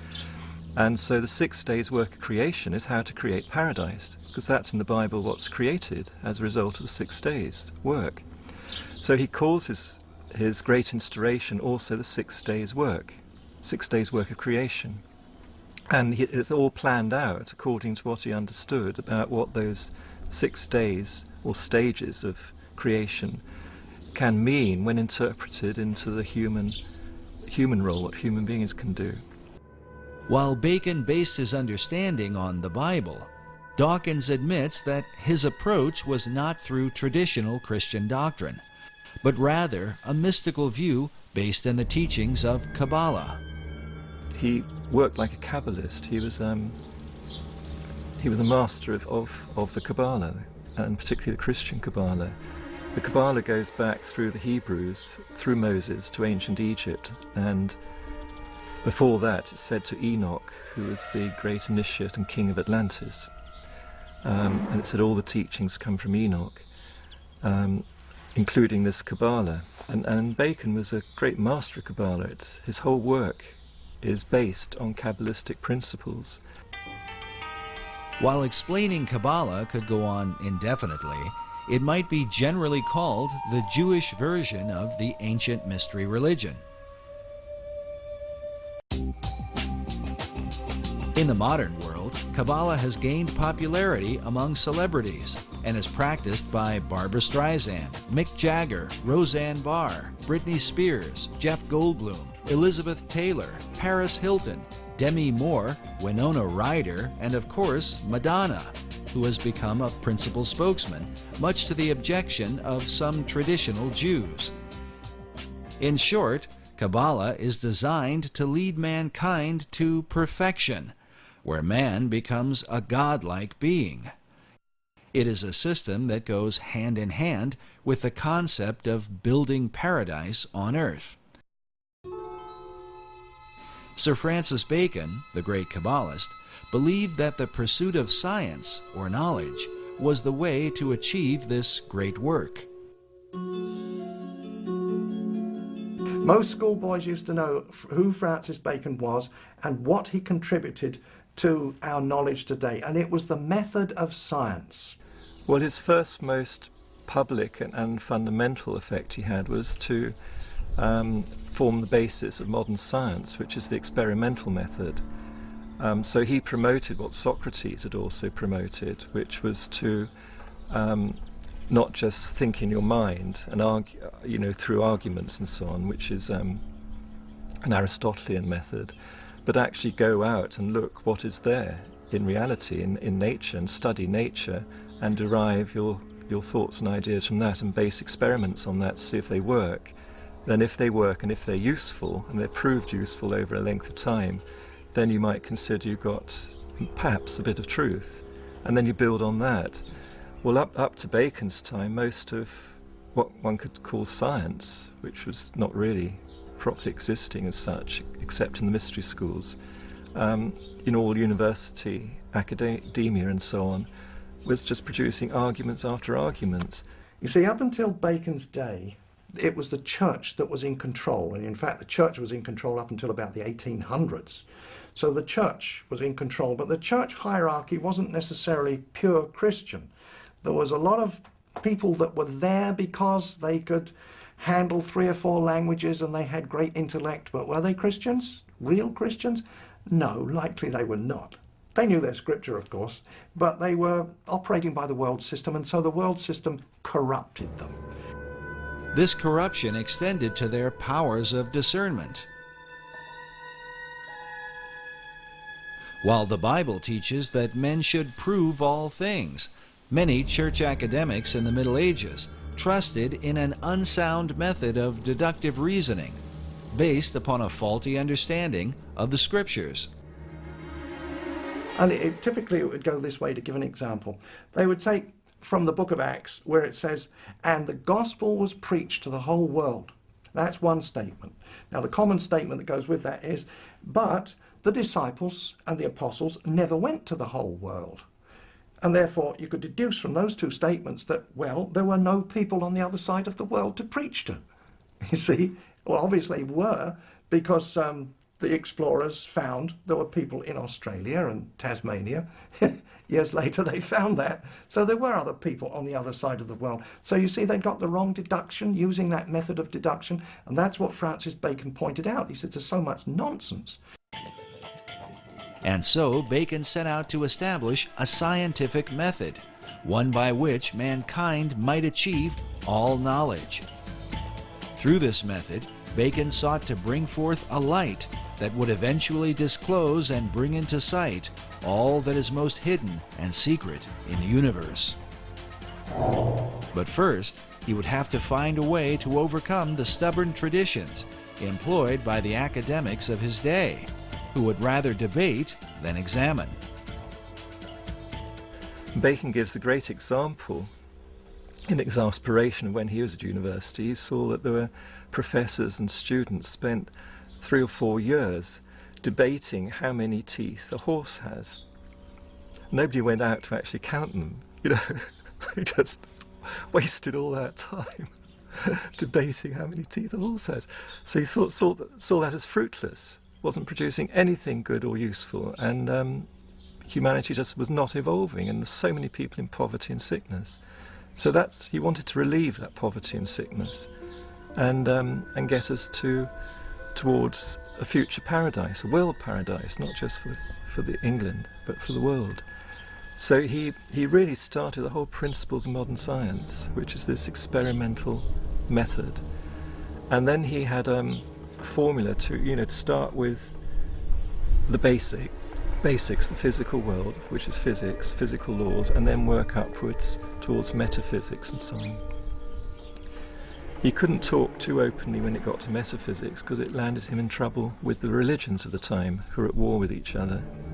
So he had to do that in a more careful way, more veiled way. But right about it he did.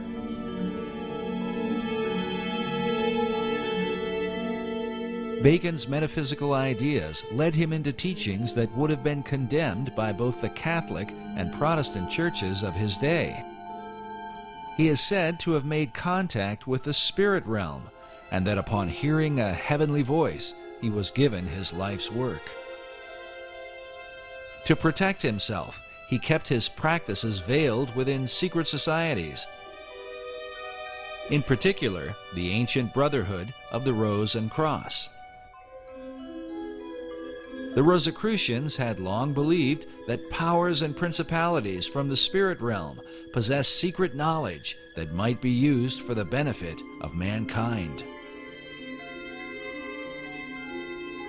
These and other teachings were to be kept hidden from those considered profane, and especially from the church. The Rosicrucians had to be a secret society. Their object was to discover God's truths after him.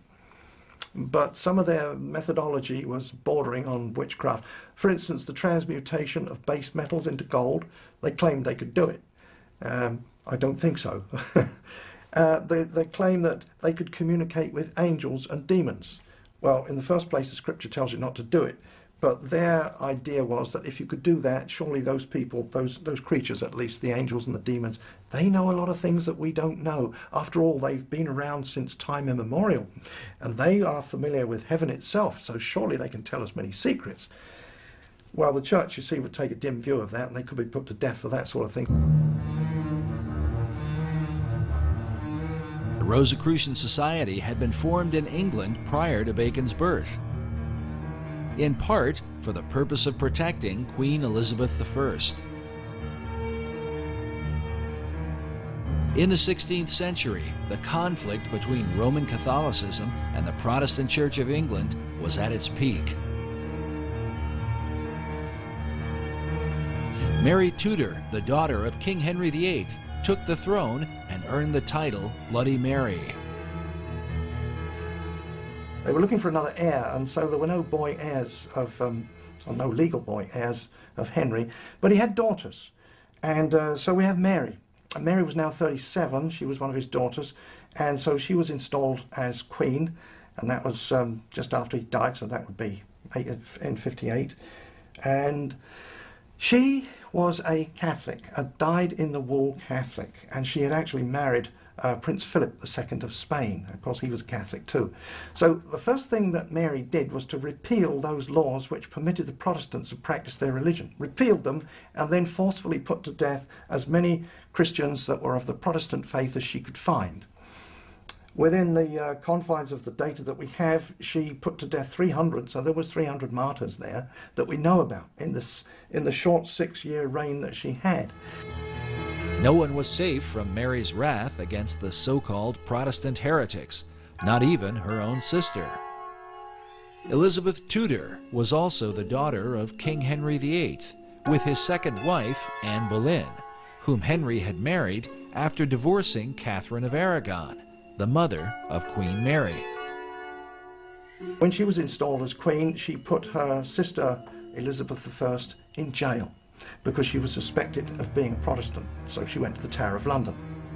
While imprisoned in the Tower, Elizabeth formed a friendship with a mysterious member of the court, a mathematician and mystic named Dr. John Dee.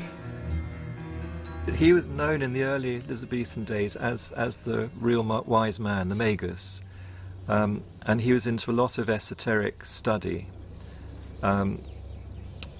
You know, he was certainly an initiate of the wisdom traditions. Dr. John Dee was one of the foremost geniuses of his day. John Dee was 34 years older than Francis Bacon, and John Dee was a mathematician, lived in London. He was a mathematician and astrologer to Queen Mary, Tudor. That's Bloody Mary. While Dee began in Mary's service, he soon fell out of favor because of his bizarre experiments, and some say his friendship with Elizabeth. In any case, Dee was imprisoned under suspicion of sorcery, an accusation that would follow him throughout his life, and one that seems not unfounded considering his system of magic is still practiced by many occultists to this day. One thing that he is most noted for today among occultists is that he and a fellow named Edward Kelly, who was a medium, did magical invocations related to the Book of Enoch to produce an entire, what today is called the Enochian system of magic.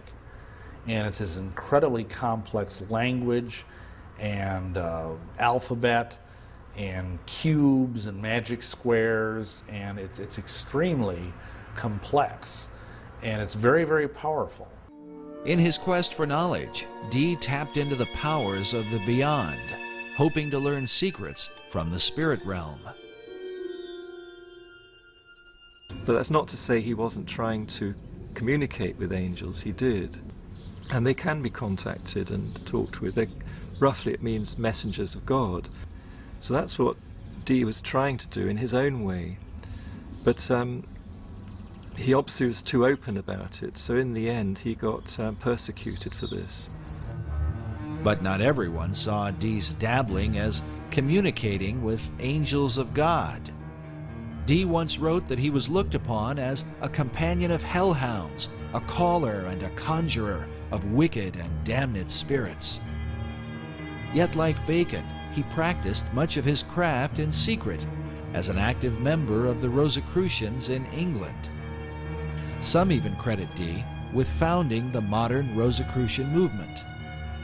As such, communing with angelic beings that provide scientific knowledge was a familiar practice.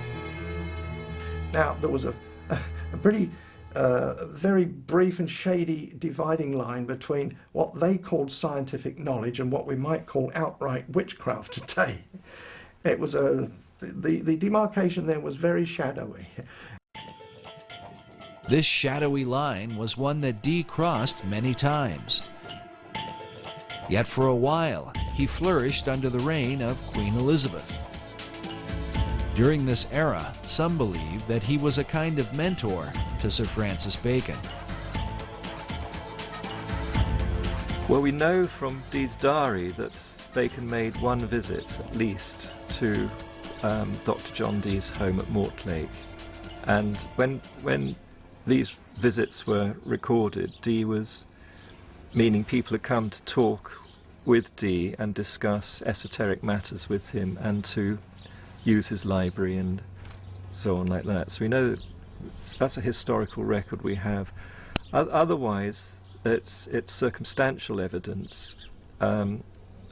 Bacon clearly knew Dr. John Dee because he was an important person in Queen Elizabeth's court, and Francis Bacon was a courtier. Perhaps the reason for the lack of records in Bacon's relationship with John Dee is that their work was done behind the veil of secret societies. There's always been these secret societies trying to promote learning and raise the level of people's thought and culture to a kinder level and higher level. But mostly they've worked in secret because the church, most of the different churches have been so, well, not very kind. The problem we're dealing with here is that Europeans discovered an awful lot of information, and very important, good, solid information of sciences that had been, developed richly elsewhere and that were brought into Europe and were so threatening to Christianity that they had to be suppressed. We know what happened to Galileo, and we know what happened to endless numbers of Giordano Bruno and so many others in science. They had to go underground. So the process of forcing knowledge and wisdom underground created a lot of coding and a lot of buzzwords and a lot of secret gestures and terms that still aren't understood to this day. So Dee is amongst that group. While men such as Galileo were persecuted for representing scientific knowledge, the secret societies of the Elizabethan era were in danger not for the knowledge they possessed, but how they obtained it, through occult practices of summoning spirits and conjuring demons. They were, nevertheless, determined to continue for the cause of science and learning. Dr. John Dee led the way in this arena. His method became known as angel magic because of his contact with spirits that Dee believed were sometimes good and sometimes evil. At one point, Dee's angels compelled him to visit the Holy Roman Emperor, Rudolph II, and tell him that he was wicked and that if he did not repent, God would throw him down. Incredibly, Dee obeyed the angels, visited the emperor, and established a friendship that would help to protect him from persecution later on. In his experiments, Dee worked with a medium named Edward Kelly. Kelly was the one who often made contact with the spirits Dee communed with. In a diary entry of June 8, 1584, Dee records a startling account. He claims that Kelly was greatly troubled when the angels tried to persuade him that Jesus was not God, and that no prayers ought to be made to him. They further claimed that sin did not really exist, and that man's soul simply moves from one body to another, in what sounds like reincarnation. Upon hearing this, Kelly was apparently distraught, and believed they had contacted evil spirits. Nevertheless, the angels provided Dr. Dee with gifts of knowledge.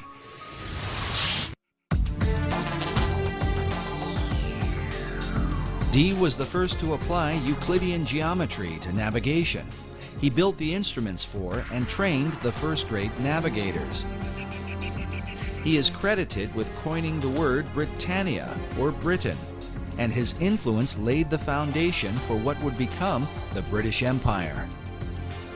He made his own maps and is said to have charted the northeast and northwest passages in his attempts to increase the wealth of England by gaining access to the New World. And believe it or not, the New World has been secretly influenced by his example. John Dee is considered the original wizard. He was the inspiration for the character of Prospero in Shakespeare's The Tempest, and for Christopher Marlowe's Dr. Faustus.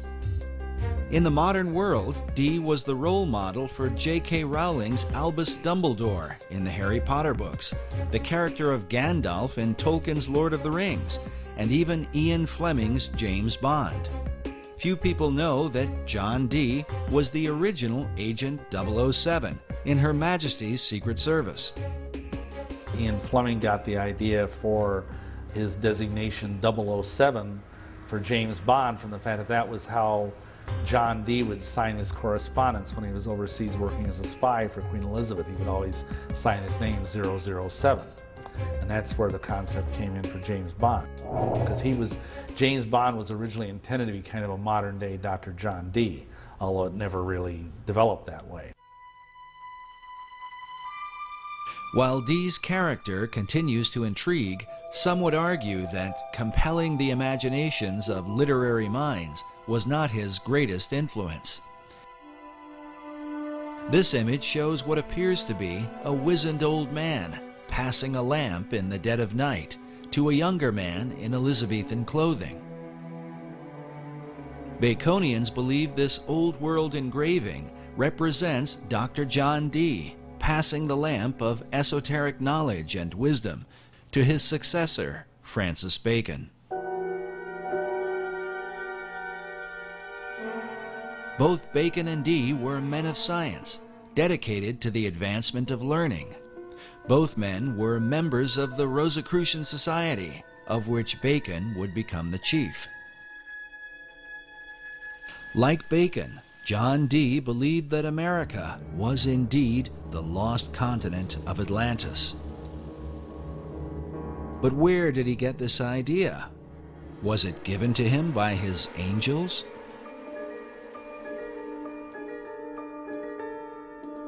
And did he pass this concept on to Francis Bacon? We can only speculate. But when Queen Elizabeth took the throne, the dream of colonizing this new Atlantis would come closer to being a reality.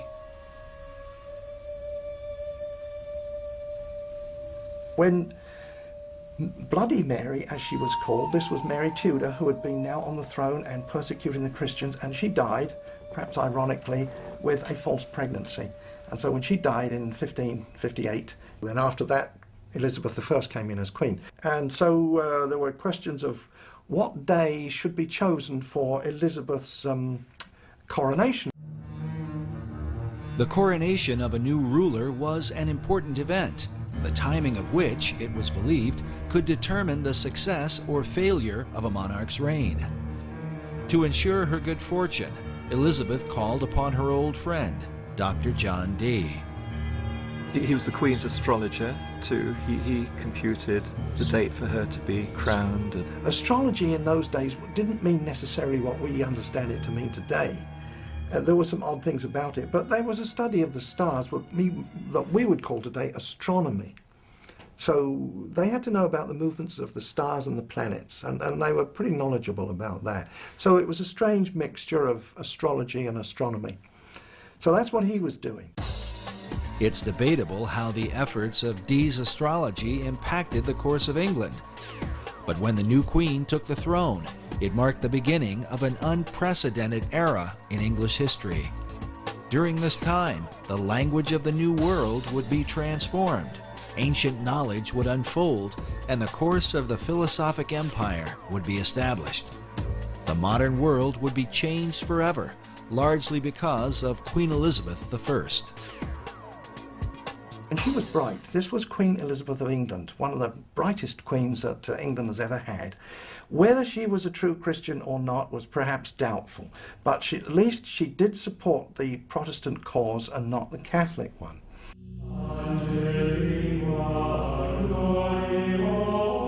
The Queen's Protestant faith made her immediate enemies in Rome. In April of 1570, Pope Pius V issued a papal bull excommunicating her from, quote, the unity of the body of Christ. Well, that meant that the Pope was saying to all the Catholic kings of Europe, go and invade England, kill the Queen, take over the country, and make it Catholic, and I'll give you my blessing. So that was a huge threat to England and the Queen. So the English, who didn't like that, didn't like that idea, they formed a close-knit protection around the Queen and their country. To answer the threat of spies and assassins from Rome, the English set up an intelligence network under the leadership of Sir Francis Walsingham, known as the Queen's Spy Master. Among his secret agents were Dr. John Dee and later on Sir Francis Bacon, along with their Rosicrucian Society, which is said to have been formed in England for the purpose of protecting Elizabeth. But some suspect the Order of the Rose and Cross had yet another agenda. I think they would have definitely been on the Protestant side of things. They would have had a vested interest in using all of their both political savvy and occult savvy to protect the Queen, but I also think they had an esoteric agenda as well. This society had a very esoteric base. Behind it had links with the wisdom societies, the wisdom traditions throughout Europe, and inherited a lot of that wisdom light being passed on. And so they had an inner program which was to try to raise consciousness of society. According to Bacon, Rosicrucianism seemed to represent the very heart and focus of the entire New Atlantis concept.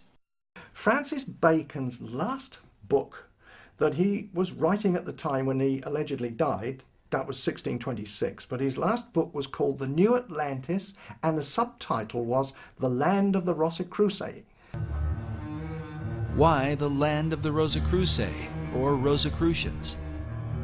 Why did Bacon deem their influence to be so important? Rosicrucianism gets its name from the symbols, the main symbols used, and that's the rose and the cross. But these are very ancient symbols. They go back long way in time, and being used by different societies for thousands of years. In the hands of different societies, the symbol has been interpreted in a variety of ways. There is the decipherment of the rose that received much attention in Dan Brown's Da Vinci Code. The rose is a symbol of secrecy, and the term in Latin that characterized the relationship of the rose to secrecy was sub rosa, meaning under the rose. So secret orders world round, when they swear to secrecy, swear sub rosa. The secrecy of the rose represents the hidden knowledge of the ancient mystery religion, while the cross symbolizes Christianity. The combining of these two is what defines the belief of nearly all the secret orders. The symbology there is the infusion of all this Eastern Persian spirituality into Christianity. Was this fusion of beliefs a part of Bacon's plan? And what sort of impact could it have? The Reformers argued that the mixture of paganism and Christianity is what produced the Dark Ages. Would Bacon's program of the Rose and Cross be a blessing or a curse? And how would this whole thing be carried out?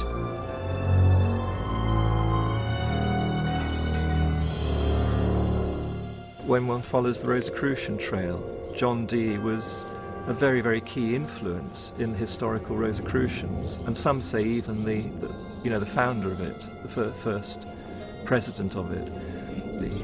But at some point, the presidency was given over to Francis Bacon, and he was in charge of the Rosicrucians, not just in England, but it spread right through Europe,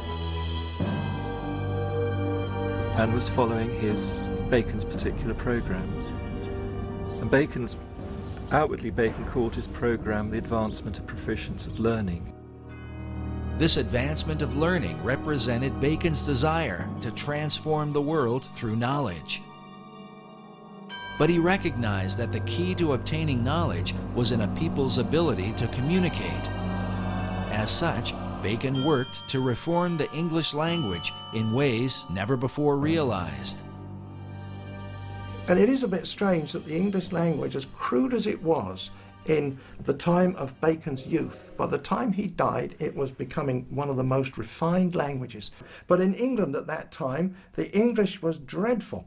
It was garbled with all kinds of different dialects, because if you think about it, England was made up of the Saxons, the Danes, the Gauls who had invaded, they were the Frenchmen, and they had a whole mixture of languages. So very often one Englishman could not communicate with another.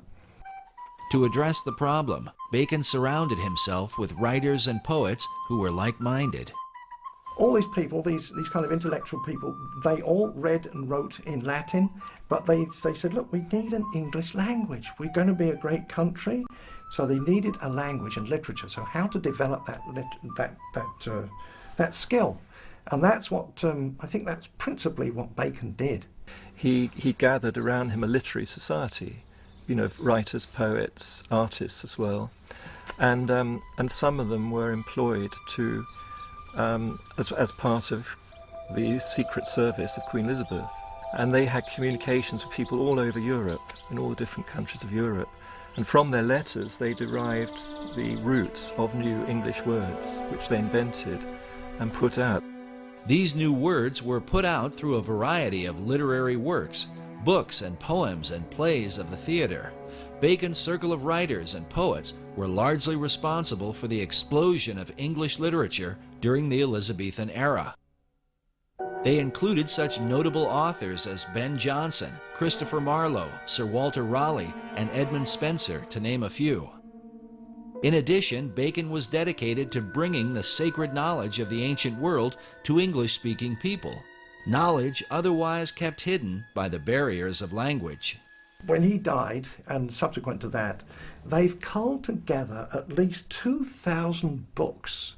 Not books that he wrote, because obviously one man couldn't write that number, but he had what he called a scriptorium.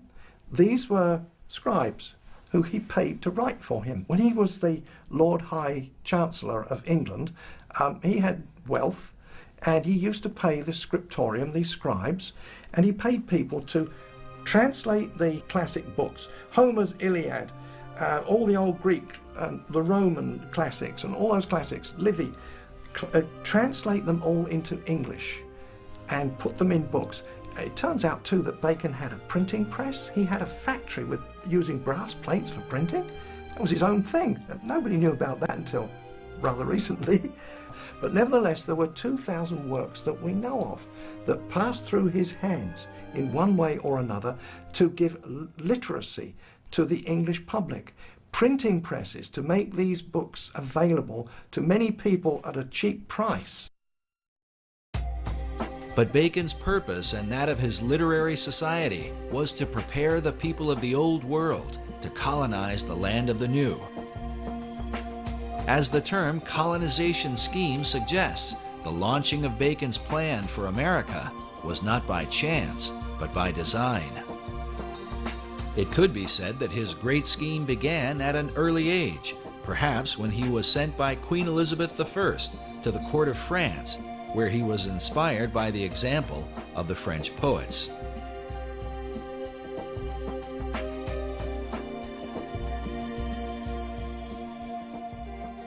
Another major influence, he obviously was inspired in France by the French Pleiades, the group of French poets who were deliberately trying to make the French language into a really good language, particularly for poetry and writings and so on of that sort. And Bacon spent several years at the French court, came back very inspired and wanted to do the same thing for the English language. Upon his return to England, he was sent to study law at the prestigious Gray's Inn in London, where his statue can be seen today. It was here that Bacon formed the beginnings of his own literary society, a secret group known as the Knights of the Helmet. The Knights of the Helmet were actually the name of a masque he wrote, or it's thought he must have written, because masques were put together by a lot of people for the royal court or for the Inns of Court, which was where the lawyers were. And to get a job as a lawyer or a minister or official in the government, you had to be, first of all, a lawyer, and you had to know how the royal court worked. So every year they had to put on huge celebrations imitating the royal court, and part of that celebration was masks. And many people were involved in creating these entertainments with their masks. Francis Bacon just one of them, but he became a key one, and he wrote quite a lot of the mask material, which one can identify. You know, once you get to know Bacon and his writings, you can identify what was done.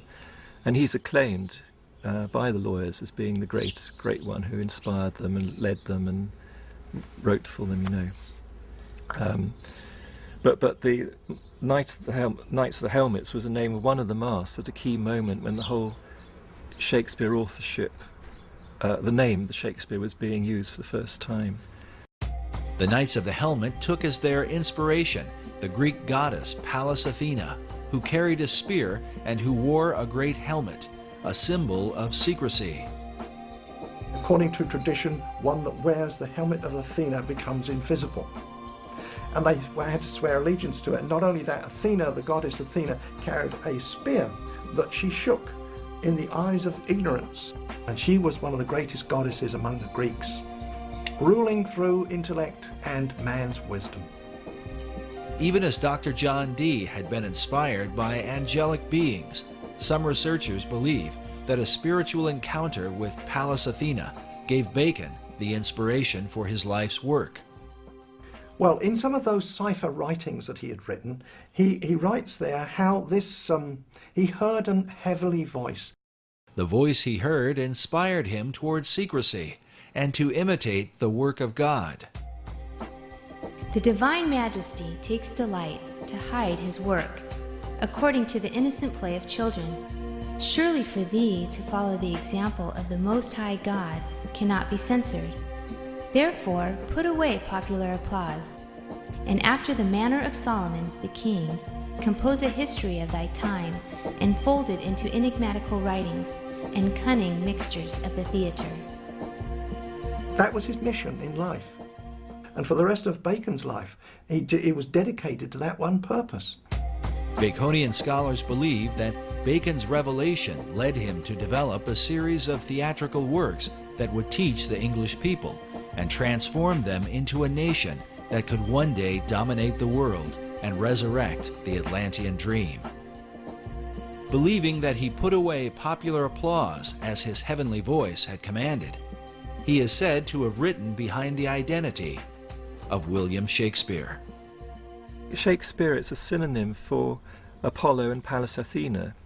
They're both known as shakers of the spear in classical tradition, and the spear represents a ray of light, a ray of wisdom, and they shake that spear at the dragon of ignorance. Exactly what Ben Jonson says in his preface to the Shakespeare Folio, to shake a lance at the dragon of ignorance.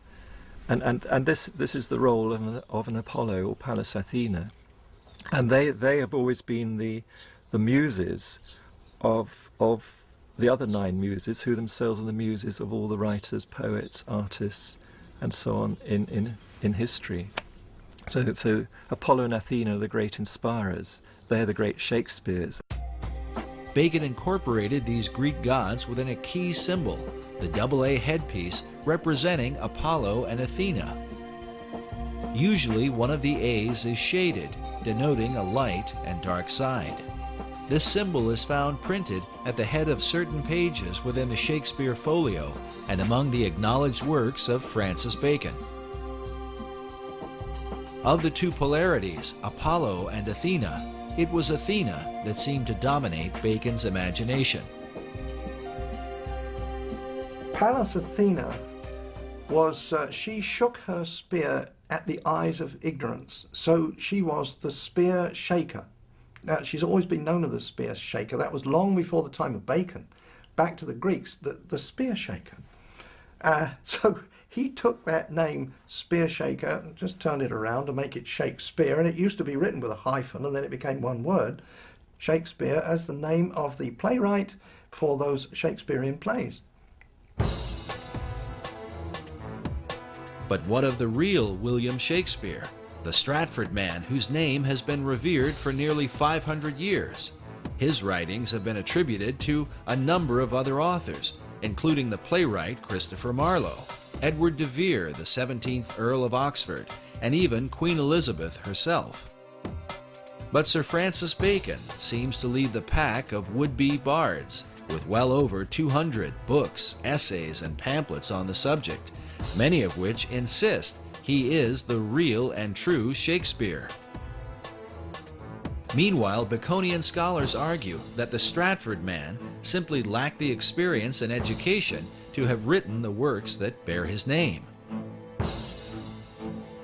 There is a mystery, because when you look at the plays, everything that's in them and what lies behind them in terms of experience, knowledge, and so on like that's expressed through the plays, and the philosophy in the plays, and so on like that, they do not match up with what we know of the life of the actor.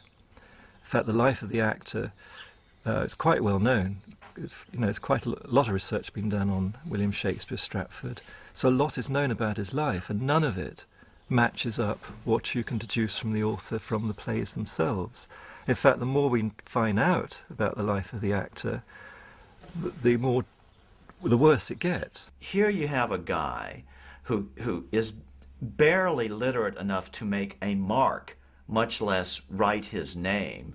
His mark was only existent in 5 documents. There's not a single letter either from him or to him by any of his contemporaries. How can this guy have written the greatest literary works in the history of the world? It just didn't happen. Whoever's the author certainly knew about certain things happening abroad in the royal courts, in France, in Italy, and in Spain. Not only taught the workings of the court, but the intrigues as well, and who would know that? Certainly not a play actor like the William Shakespeare. There's no way that man could have known the intrigues that went on inside the court. But Francis Bacon did. He was well familiar with it. He was brought up in the court. You can't just say, oh, genius did it all. It's impossible for genius alone to do that. You've got to have all that background experience, knowledge, and so on, to get something like the Shakespeare plays. There's even a quote from one of the justices, one of the English justices, that it's clear that from the Shakespeare writings that the author had to be an attorney because there is not a single legal error contained in any of them. The author writes naturally as if he's a lawyer. It doesn't just put in legal terms here and there just to suit the story. It just legal terms and whole legal jargon just rolls off him absolutely naturally, as if he's used to living in that environment all the time. Well, that doesn't fit the actor from Stratford. There's just no way the historic William Shakespeare could have written these plays. There's only one person who could possibly be the author of those plays, which is Francis Bacon. Yet wouldn't the colossal size of all the plays, poems, and sonnets be too much for Bacon himself to complete, especially while becoming a lawyer, launching modern science, and writing the many other works attributed to him? This could be where the Knights of the Helmet took part, as evidence suggests that the plays may have been the collective effort of Bacon's literary society. We know from historical records that Bacon actually had a literary group around him. Some of them were actually paid, employed by him, and others just did it voluntarily. A big group. Why? Why did he do that? You don't employ a lot of people, all writers, poets, artists, and as well as cipher experts and so on. You don't employ them for nothing. So what did they do? And then you get the answer, the Shakespeare plays, because scholars have found out there's been other contributions in the plays from other poets and so on, have all put a little bit in here and there, and then you find that they were either associated with or employed by Bacon. In that group, they're all part of this one group. So then the picture emerges of a typical Renaissance studio, but instead of being an artist, a painter with his studio of pupils, you've got a writer with his studio of pupils working with him. They each contribute a little bit to the picture or the story, but the main artist or author is Francis Bacon himself.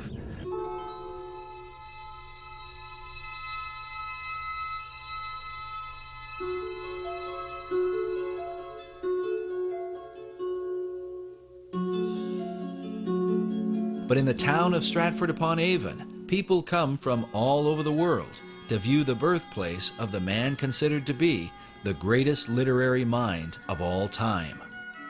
In Stratford, they hold a strong view against the suggestion that Shakespeare was anyone but himself. It's a conspiracy theory, and it's all aimed at toppling the greatest writer who's ever lived. There is a Shakespearean trust in England, and these are people who are dedicated to the cause of supporting and maintaining that William Shakespeare, the actor, was the actual playwright. I think it's highly unlikely. Dr. Paul Edmondson is the head of education at the Shakespeare Birthplace Trust in Stratford-upon-Avon. In this debate, he is known as a Stratfordian, not just because of where he lives, but because of his traditional view of Shakespeare.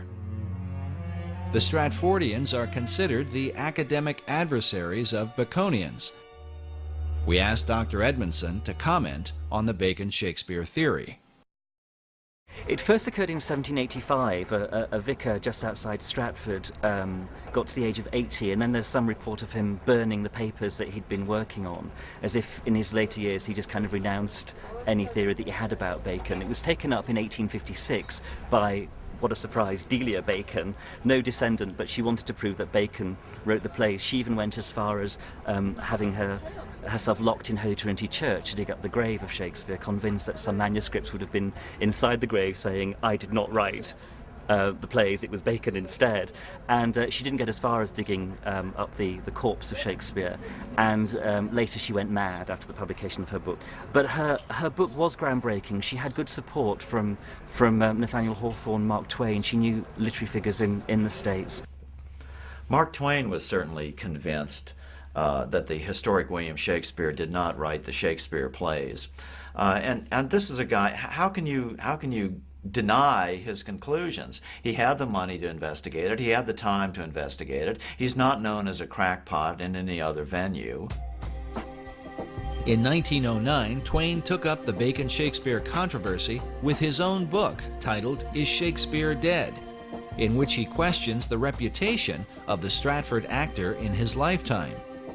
He's saying that in Shakespeare's own life, no one regarded him as being important or famous or a brilliant playwright or anything like that. It was only 2 or 3 generations after his death that suddenly the historic William Shakespeare became a big deal. So however, the plays enjoyed immediate success and immediate prominence. So how do you explain that?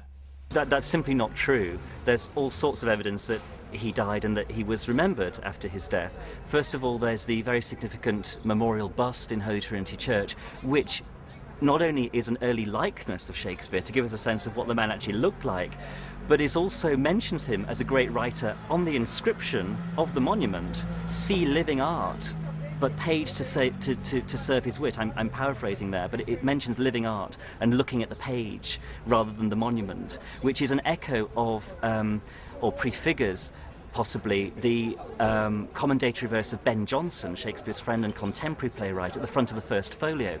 The first folio is the first time Shakespeare's works are gathered together after his death by his friends. That's crucial. What is equally crucial is that the 2 tributes mentioned by Dr. Edmondson did not come about until years after Shakespeare's death. Other great writers of the time, like poet Ben Jonson, were given more immediate recognition within months of their passing. Just as importantly, the great folio assembled by Shakespeare's friends 7 years after his death contains what many believe to be some important clues. 19th century author W.F.C. Wigston referred to William Shakespeare as Phantom Captain Shakespeare, the Rosicrucian Mask. This may have been partly due to the world-famous Droeshout portrait that appears on the front of the original Great Folio of 1623. Note the presence of a line extending from the jawline of Shakespeare to the bottom of his left ear, as if to suggest the face were simply a mask. If this seems far-fetched, consider the dedication which appears beside it, written by poet Ben Jonson, a friend of both Shakespeare and Sir Francis Bacon. With a rather mysterious twist, Johnson concludes with the words, "Reader, look not on his picture, but his book." Why would Ben Jonson point the reader away from the face of Shakespeare and compel men to look upon the book instead? A dedication that seems to parallel the monument at Holy Trinity Church. On the inscription of the monument, "See living art, but paid to serve his wit." I'm paraphrasing there, but it mentions living art and looking at the page rather than the monument. Are these allusions made by the men who knew the real William Shakespeare, that he was simply a mask or front man for Francis Bacon? Bacon paid him off to go and keep his mouth shut. The monument at Holy Trinity Church refers to the page that serves Shakespeare's wit. But when one looks upon the page beneath his hand, it turns out to be blank. Some Baconians believe this is a secret code, alerting the reader that the Stratford man himself wrote nothing. The empty page is said to match the empty expression on the face of Shakespeare, who Baconians argue could barely write his name. It's actually a big embarrassment to, you could say, the academic fraternity that believe the actor wrote the plays. The question of Shakespeare's literacy is often mentioned because of the few known signatures he left behind. As one writer puts it, the scrawling, uncertain method of their execution stamps Shakespeare as unfamiliar with the use of a pen. Perhaps a modern equivalent of this is to say, you know, how good is your signature on your credit card? How good is your signature when you sign your name in a shop or on a bank transaction or whatever? There are several signatures which survive of Shakespeare. How good would you like them to be? While Baconians argue that Shakespeare lacked experience, Edmondson points out that, as the son of a glove maker, he was uniquely qualified. There's lots of references to different kinds of leather. For example, Feste's line in Act 3, Scene 1 of Twelfth Night about someone's wit being like a cheverel glove. Cheverel, as the son of a glove maker, Shakespeare would have known, is a kind of kid skin which stretches and stretches and stretches when you're making the gloves. It's a very soft, supple material to work with. And here you have it immersed in the wordplay of one of Shakespeare's clowns. Francis Bacon knew nothing about different kinds of leather, I would suggest. Actually, you could turn this whole thing on its head and say that Shakespeare wrote Bacon, which is something that a lot of people don't suggest, because why bother to do it that way around? One of the problems is the Shakespearean trust is that while these objections come up to William Shakespeare being the author of the plays, they refuse to investigate the contrary evidence which has been put forward to them. They refuse to look into it. They refuse to look into the cipher codes that Bacon incorporated in the first folios, for instance. Bacon uses this cipher in the Shakespeare work and his own, and in the work under his own name. But he also, in doing that, signs his name and the name of the Rosicrucian fraternity. This code system of writing he used all his entire life. The examination of the cipher codes in Shakespeare's plays have filled hundreds of books and essays over the last few centuries. But perhaps the most specific evidence are the presence of Baconian and Rosicrucian emblems in the Great Folio of 1623 and in earlier works by Shakespeare. Bacon's light A and dark A symbol appears, representing the two Shakespeares, Apollo and Athena. Meanwhile, this Rosicrucian emblem, featuring the god Pan, is found prominently throughout the work. Other mystical headpieces with Rosicrucian symbolism are found both in the Shakespeare Folio of 1623 and in works openly published by Sir Francis Bacon. The varied symbols and ciphers clearly mark the presence of Bacon and his Rosicrucian fraternity, while to what extent they were involved in the writing of the plays remains a matter of debate. But perhaps the most compelling evidence is that the works of Shakespeare helped to accomplish exactly what Bacon and his Knights of the Helmet set out to achieve. While the numbers vary, the plays are said to have developed some 20,000 words for the English language, with some words being created, older words being revived, and current words being used in new ways. Could the actor from Stratford, with a limited education, have accomplished this coincidentally? The Shakespeare controversy was illustrated quite clearly by Masonic author Manly P. Hall in his book, The Secret Teachings of All Ages, where he reveals the veiled purpose behind the writing of the plays. He says, Sir Francis Bacon, the Rosicrucian initiate, wrote into the Shakespearean plays the secret teachings of the fraternity of the Rose and Cross, and the true rituals of the Masonic order. The Bacon-Shakespeare controversy involves the most profound aspects of science, religion, and ethics. He who solves its mystery may yet find therein the key to the supposedly lost wisdom of antiquity. The lost wisdom that Hall refers to is said to have begun in ancient Atlantis.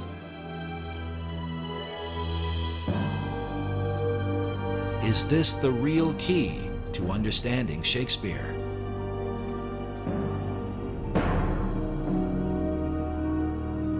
Incredibly, it may be said that the plays themselves represent the whole confusion of America's foundation. For while Shakespeare contains a clear representation of Christianity, with some 1,200 biblical references, along with them are plays with openly pagan and magical themes. Like the symbol of the Rose and Cross, the plays combine the teachings of Christianity with the wisdom of the mystery religion.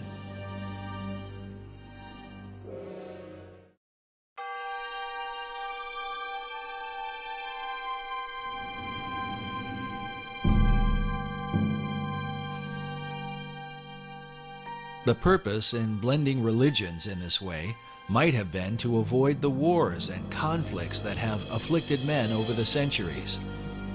Bacon, who saw religious persecution in his own day, may have inherited this view from an earlier Masonic influence, the Knights Templar.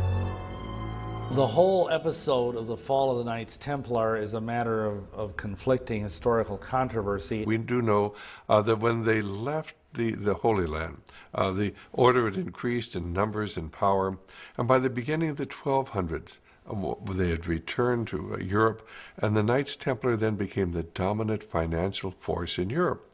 The Templars were the people that loaned the money. Well, of course, the popes and people to whom the money was, they owned the money, they could get rid of their debt by getting rid of the Templars, and they did.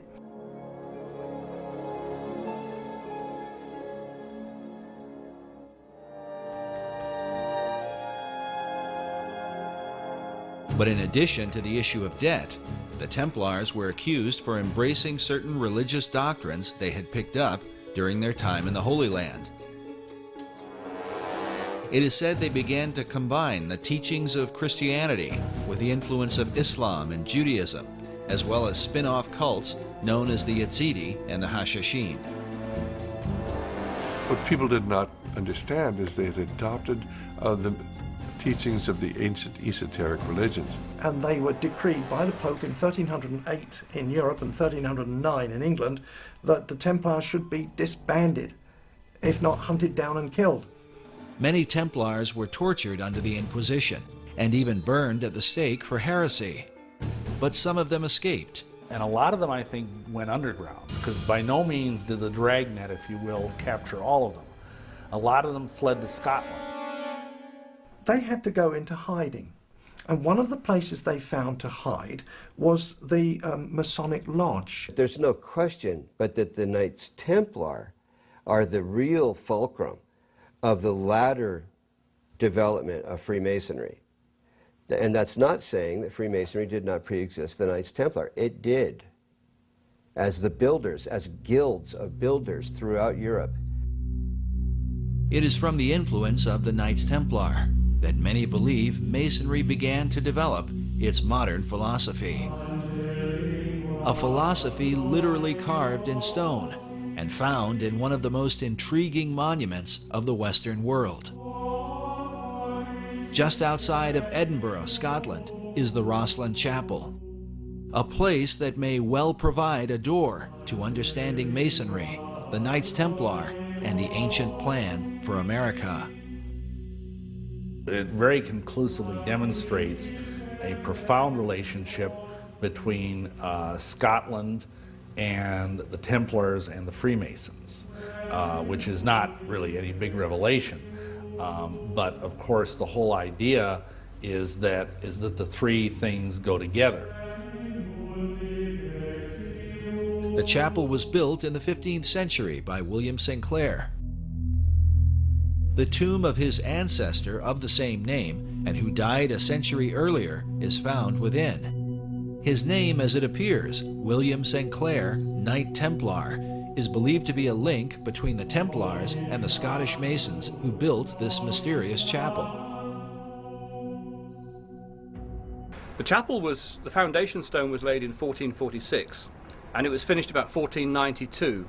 So it took 50 odd years to build.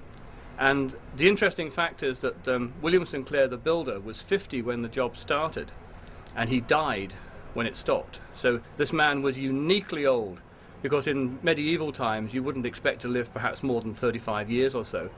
But William Sinclair was into his 90s, so he was a remarkable character all the way around. Everything about him was remarkable, including the legacy he's left us. The legacy of Rosslyn Chapel seems to be the very essence of the Templar belief and that of secret societies everywhere. The removal of all boundaries concerning world religion. As noted before, this Gnostic theme is well captured in Dan Brown's best-selling book, The Da Vinci Code, a work that has created worldwide controversy. During our visit to Rosslyn Chapel, we encountered Erwin Lutzer, author of the book, The Da Vinci Deception. Of course, as we know, Rosslyn Chapel has become famous because of the Da Vinci Code. And you have people coming from all over the world staring at its ceilings, trying to crack its codes. As we walk through it, it's very probable that the Masons who built it had a field day. They decided that they were going to combine all kinds of mythological elements along with the Bible. So you have Masonic elements in the chapel, you have some pagan elements, you have Christian elements, and they're all thrown together. Rosslyn Chapel is probably one of the most extraordinary buildings in the world. It is like a Disneyland of Masonry and Rosicrucianism. I think the chapel is an enigma. It satisfies the needs of a great number of people who come to Rosslyn for a whole raft of reasons. If you're a Knight Templar or a Freemason, if you are an American looking for some links with the New World before it was discovered, if you're a Sinclair, if you're religious or an art historian or an architectural historian, an esoteric, Rosslyn has got something for you. If you're a paganist, we have over 110 green men. Most churches will have 1 or 2 green men, but we have over 100 of them. The green man is a representation of an ancient fertility god, just one of the many pagan icons in the chapel. And so Rosslyn, not only does it offer a great many things to different people, but it also offers a mystery. The mystery, he explains, is that Rosslyn Chapel, while designed as a Christian church, is filled with so many religious symbols, a person is confused about what they are compelled to worship. It's like having a VCR. You know pretty much what it's meant to do, but you can't actually make it work properly. No one can follow the instructions. And the chapel is like that. We know it's a church. That's fair enough.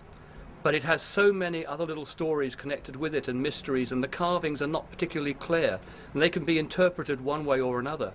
And so for everything you see in the chapel, there's probably 3 answers. And that, I think, is its great appeal.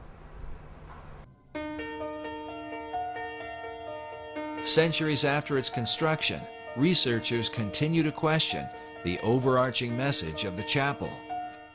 What was the intent of its design?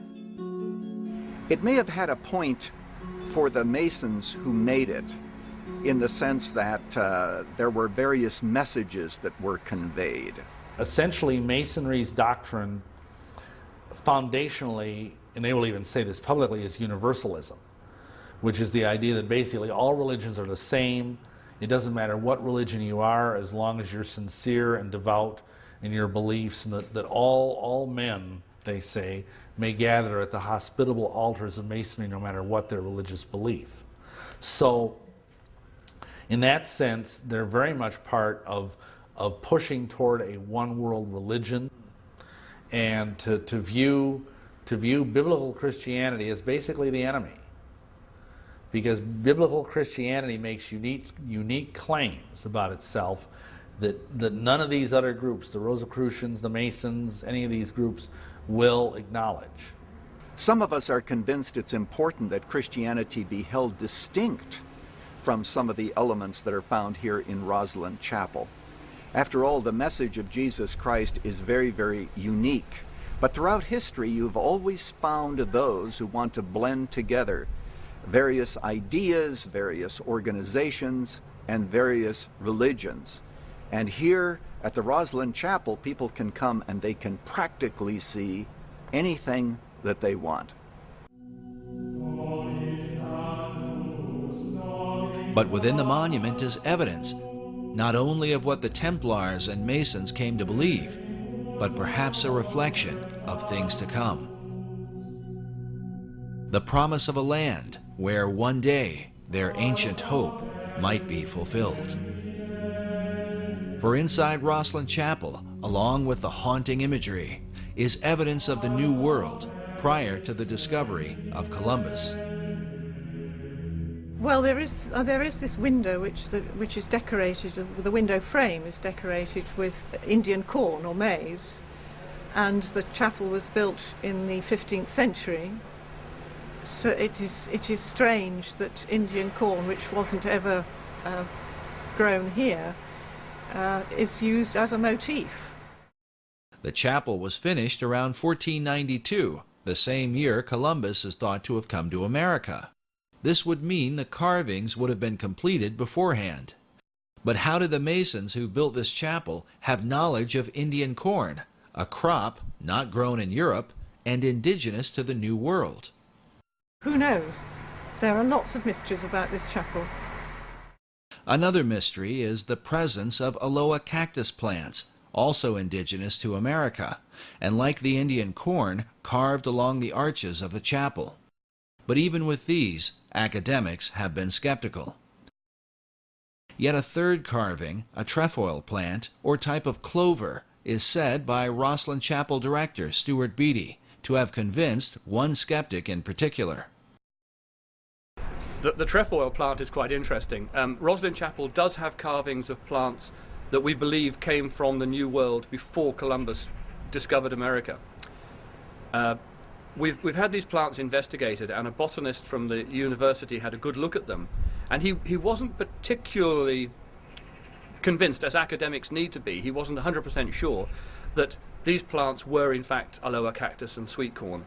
And I think his logic was that the people who went to the New World and recorded these images on parchment brought those images back. They would have been translated to wood and then subsequently translated to stone.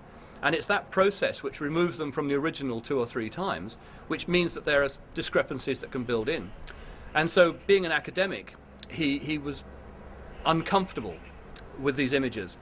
And when looking around the chapel, he suddenly, his eyes lit up, and he came and got me, and he said, whilst I was fairly unsure about the sweet corn and aloe cactus as being honestly genuine, I have found a trefoil plant on what would have been the outside of the chapel at the time, but is now the baptistry, that would only have been found in the New World.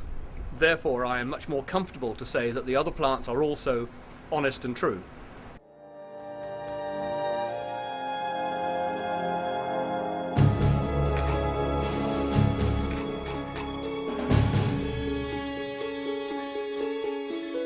When the Templars were arrested in Europe, many of them are said to have escaped with a great fleet of ships that were never to be found. Could they have made their way to the New World? If so, they could have handed down this knowledge through secret societies to men like Francis Bacon, and before him, Christopher Columbus.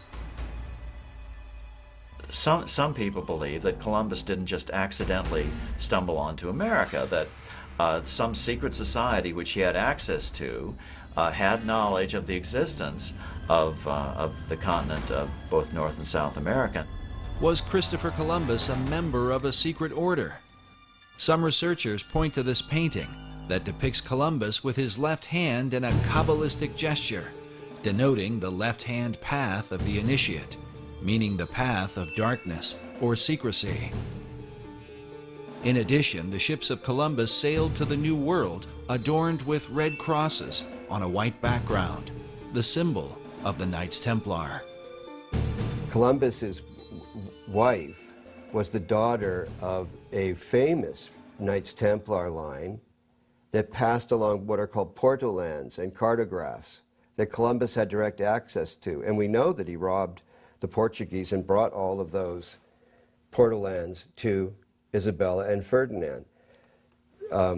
What I'm suggesting is that people knew about this new Atlantis. They knew at the time of Columbus and before the time of Columbus.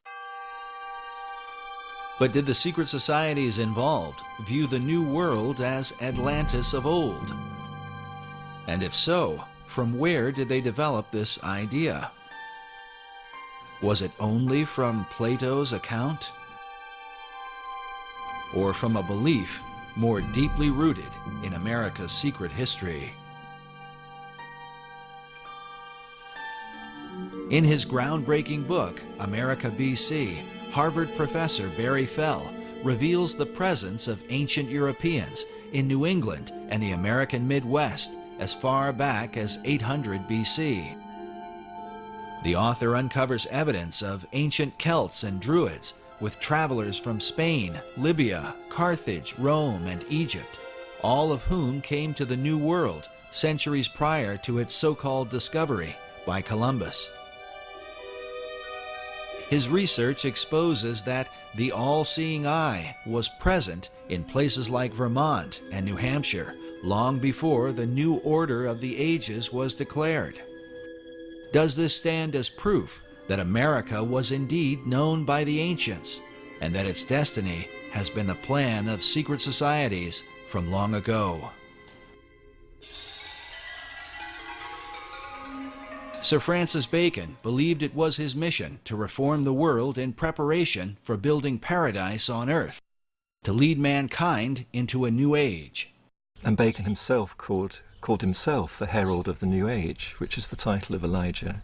And in tradition, Elijah is said to come again and again to prepare people for the coming of the Messiah, or coming of the Christ, which has many different interpretations. As shown before, the Masonic Christ is perceived as the hypotenuse in the 47th proposition of Euclid. This rare Pythagorean symbol is found among the Masonic regalia of the 4th Earl of Rosslyn, whose family owns the Rosslyn Chapel. Oddly enough, this same emblem forms the heart of the design for Washington, D.C., known as the L'Enfant Triangle. Masonic author David Oveson claims that the entire city of Washington is based around this Pythagorean theorem. If so, America's capital might stand as the ultimate dedication to Bacon's great plan, a city designed symbolically to represent the Masonic Christ that Bacon came to herald. If these things are so, what can this mean for the secret destiny of America?